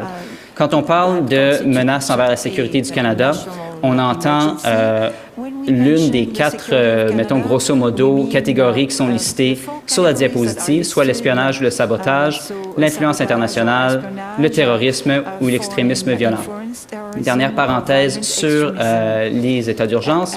Avant de déclarer l'état d'urgence, le gouvernement doit habituellement, on parle du gouvernement fédéral ici, consulter les provinces, et ça en vertu de l'article 25 de la loi sur les mesures d'urgence. Donc, comme promis, récapitulatif.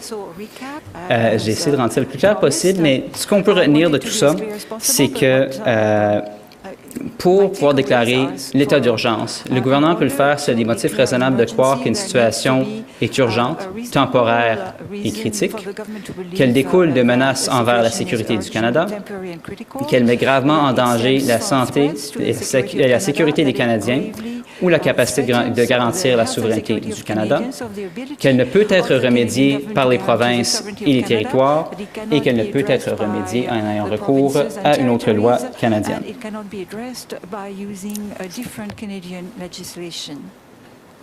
Bon, alors je vous ai parlé à date des critères pour déclarer une situation de crise. Je vais maintenant passer au pouvoir que confère la loi sur les mesures d'urgence. Donc, quand on parle d'une déclaration d'état d'urgence en particulier, la loi habilite le gouvernement à établir des règles concernant, en fait, plusieurs domaines que vous voyez affichés. Le gouvernement peut, lorsqu'il a déclaré l'état d'urgence, faire des règles en matière de réglementation, d'interdiction d'assemblées publiques qui pourraient troubler la paix, de déplacement vers une zone désignée ou de l'utilisation de certains biens. Il peut aussi faire des règles pour désigner et aménager les lieux protégés, pour contrôler, restaurer ou entretenir les services publics, pour ordonner à une personne de fournir des services essentiels, et il peut aussi faire des règles sur l'imposition d'amendes ou de peines d'emprisonnement en cas de contravention contraventions de règles qui concernent ces domaines-là qui sont affichées présentement. On peut s'arrêter rapidement sur la question du fédéralisme. Donc, le gouvernement peut adopter des mesures en vertu de la loi sur les mesures d'urgence qui relèvent normalement de compétences exclusives des provinces. Habituellement, avant de déclarer une situation de crise, le gouvernement fédéral doit tout de même consulter les provinces, mais après les avoir consultées, le gouvernement peut agir sans que les provinces soient d'accord. Essentiellement, la loi oblige une consultation, mais elle n'oblige pas le gouvernement fédéral à obtenir le consentement des provinces. Bon, la dernière partie que je voudrais aborder avec vous, en fait, c'est les protections qui sont prévues par la loi sur les mesures d'urgence. Donc, en plus d'accorder des pouvoirs temporaires au gouvernement, la loi prévoit aussi plusieurs protections. Vous les voyez à l'écran. On compte parmi celles-ci le fait que la Chambre des communes et le Sénat doivent voter pour déterminer si la déclaration d'une situation de crise est justifiée. Il y a aussi l'obligation pour le gouvernement de déposer les décrets et les règlements pris en lien avec la situation de crise de manière claire et publique. L'obligation de créer un comité d'examen parlementaire où siègent des membres des différents partis politiques. Il y a aussi la possibilité pour le Parlement d'abroger une déclaration de situation de crise où tous les décrets et les règlements, en tout temps, et bien entendu, comme vous le savez, vous l'avez devant vous, après la situation de crise, une commission d'enquête doit examiner les actions du gouvernement et déposer son rapport au Parlement. Dernière protection à mentionner, les pouvoirs qui sont utilisés en vertu de la loi sur les mesures d'urgence doivent être conformes à la Charte des droits et libertés et la déclaration de situation de crise et les mesures qui sont prises en vertu de la situation de crise peuvent faire l'objet d'un contrôle judiciaire, c'est-à-dire d'un examen par un juge.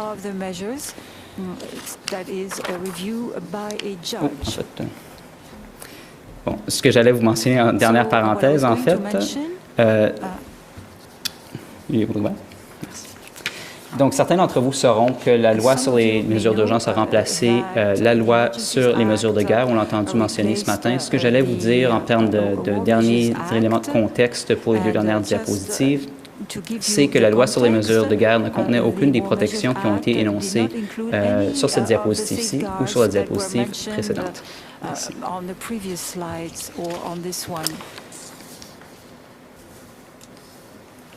Donc, c'est la fin de l'exposé introductif. J'espère que ça vous a orienté un petit peu. Comme vous l'avez mentionné, Monsieur le Commissaire, ces diapositives-là seront disponibles sur le site Web de la Commission. Elles sont disponibles tant en anglais qu'en français pour les membres du public et les parties qui voudraient s'y référer dans l'une ou l'autre des langues officielles. Merci. Alors, il reste une dernière présentation, si j'ai bien compris, et peut-être qu'on peut la rentrer avant le dîner, et puis il n'y aurait pas besoin de revenir après le dîner. C'est ce que j'ai bien compris? Oui, je pense que oui. C'est encore M. Lacombe, en fait. Ah bien, ça va nous sauver du temps. C'est ça. Allez-y. Go ahead. Merci. So I'll be delivering this one in English, and what I'm going to provide you is a summary of the reasons that the federal government gave in February 2022 for invoking the Emergencies Act. You've heard Ms. Chaudry earlier refer to this as a Section 58 explanation. That is how we'll be referring to it going forward, and the reasons for that will become clear momentarily.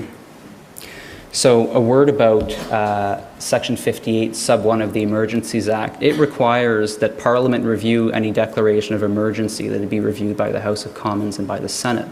And for this review to occur, there has to be a motion to confirm the declaration that is laid before Parliament, ordinarily within 7 days. And the motion is accompanied by an explanation of why the emergency was declared. So that is the Section 58 explanation.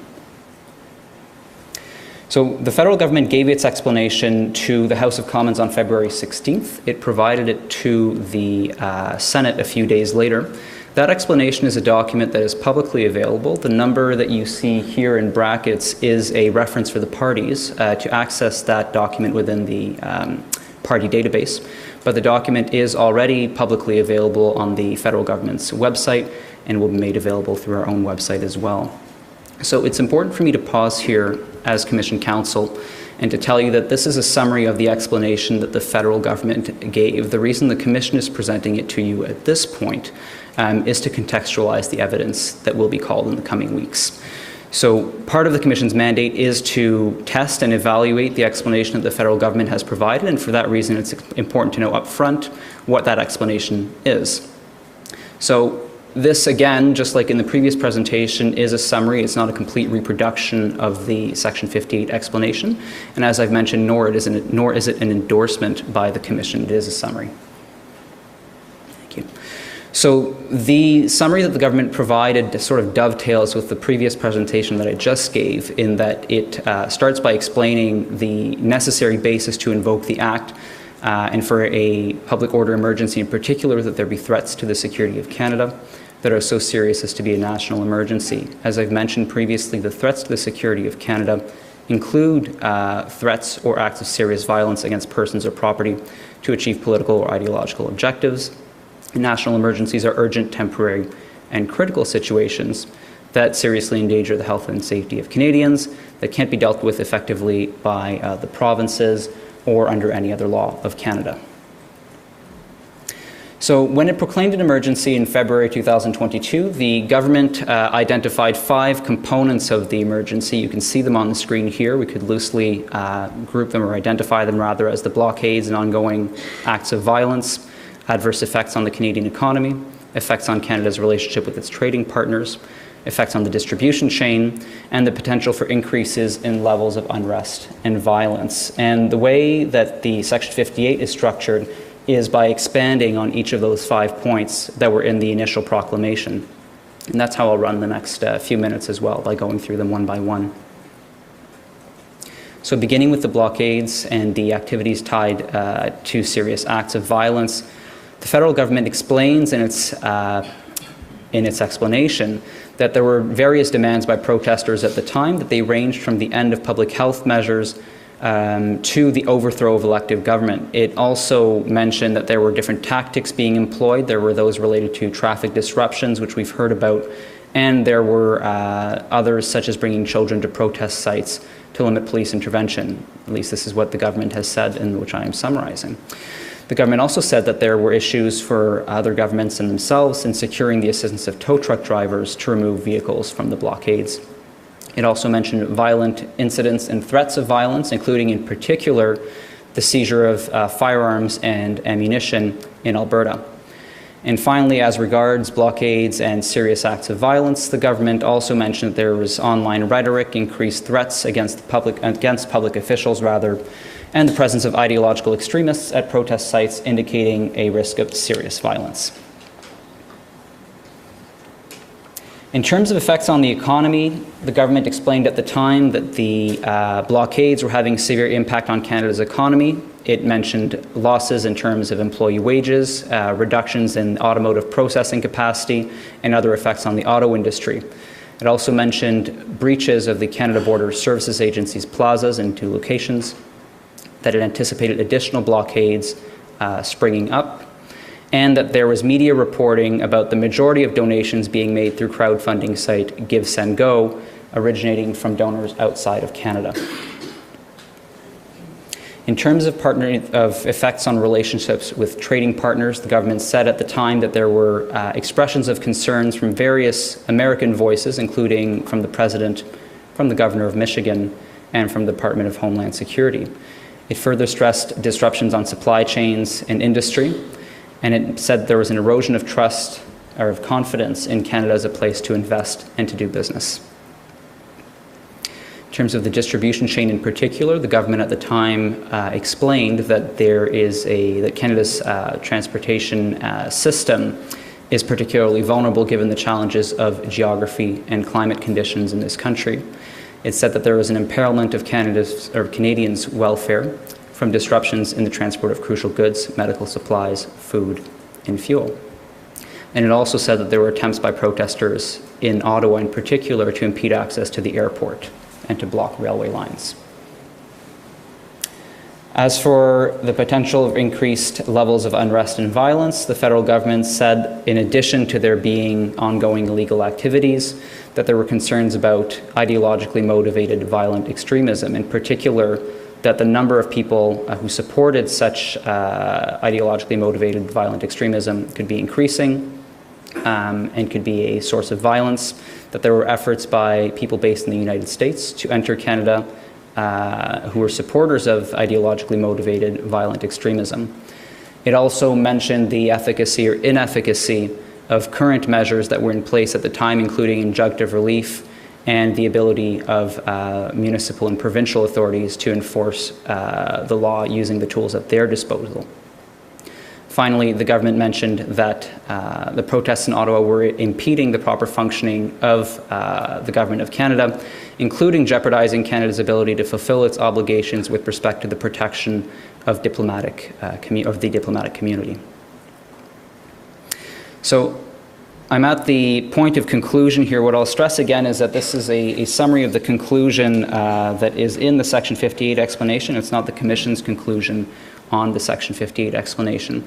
And you can see from what's on the slide that it essentially tracks the meaning of what it would be required to have a public order emergency. It says that the situation in February 2022 was critical, urgent, and temporary, that the emergency arose from threats to the security of Canada, and that the measures that were used were necessary in order to supplement provincial and territorial authorities to address the situation. The explanation also concludes by saying that the measures were tailored such that any effects on the Charter of Rights and Freedoms were reasonable and proportionate.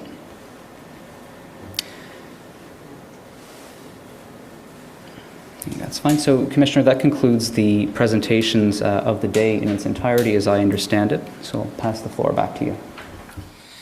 Okay, merci beaucoup. Thank you all. So we've run through quite quickly the introductions and the opening statement, which I didn't labor too long on. And I think we can start tomorrow, 9:30, with the, I believe there's a series of panels tomorrow. Should be, I hope, will be covered in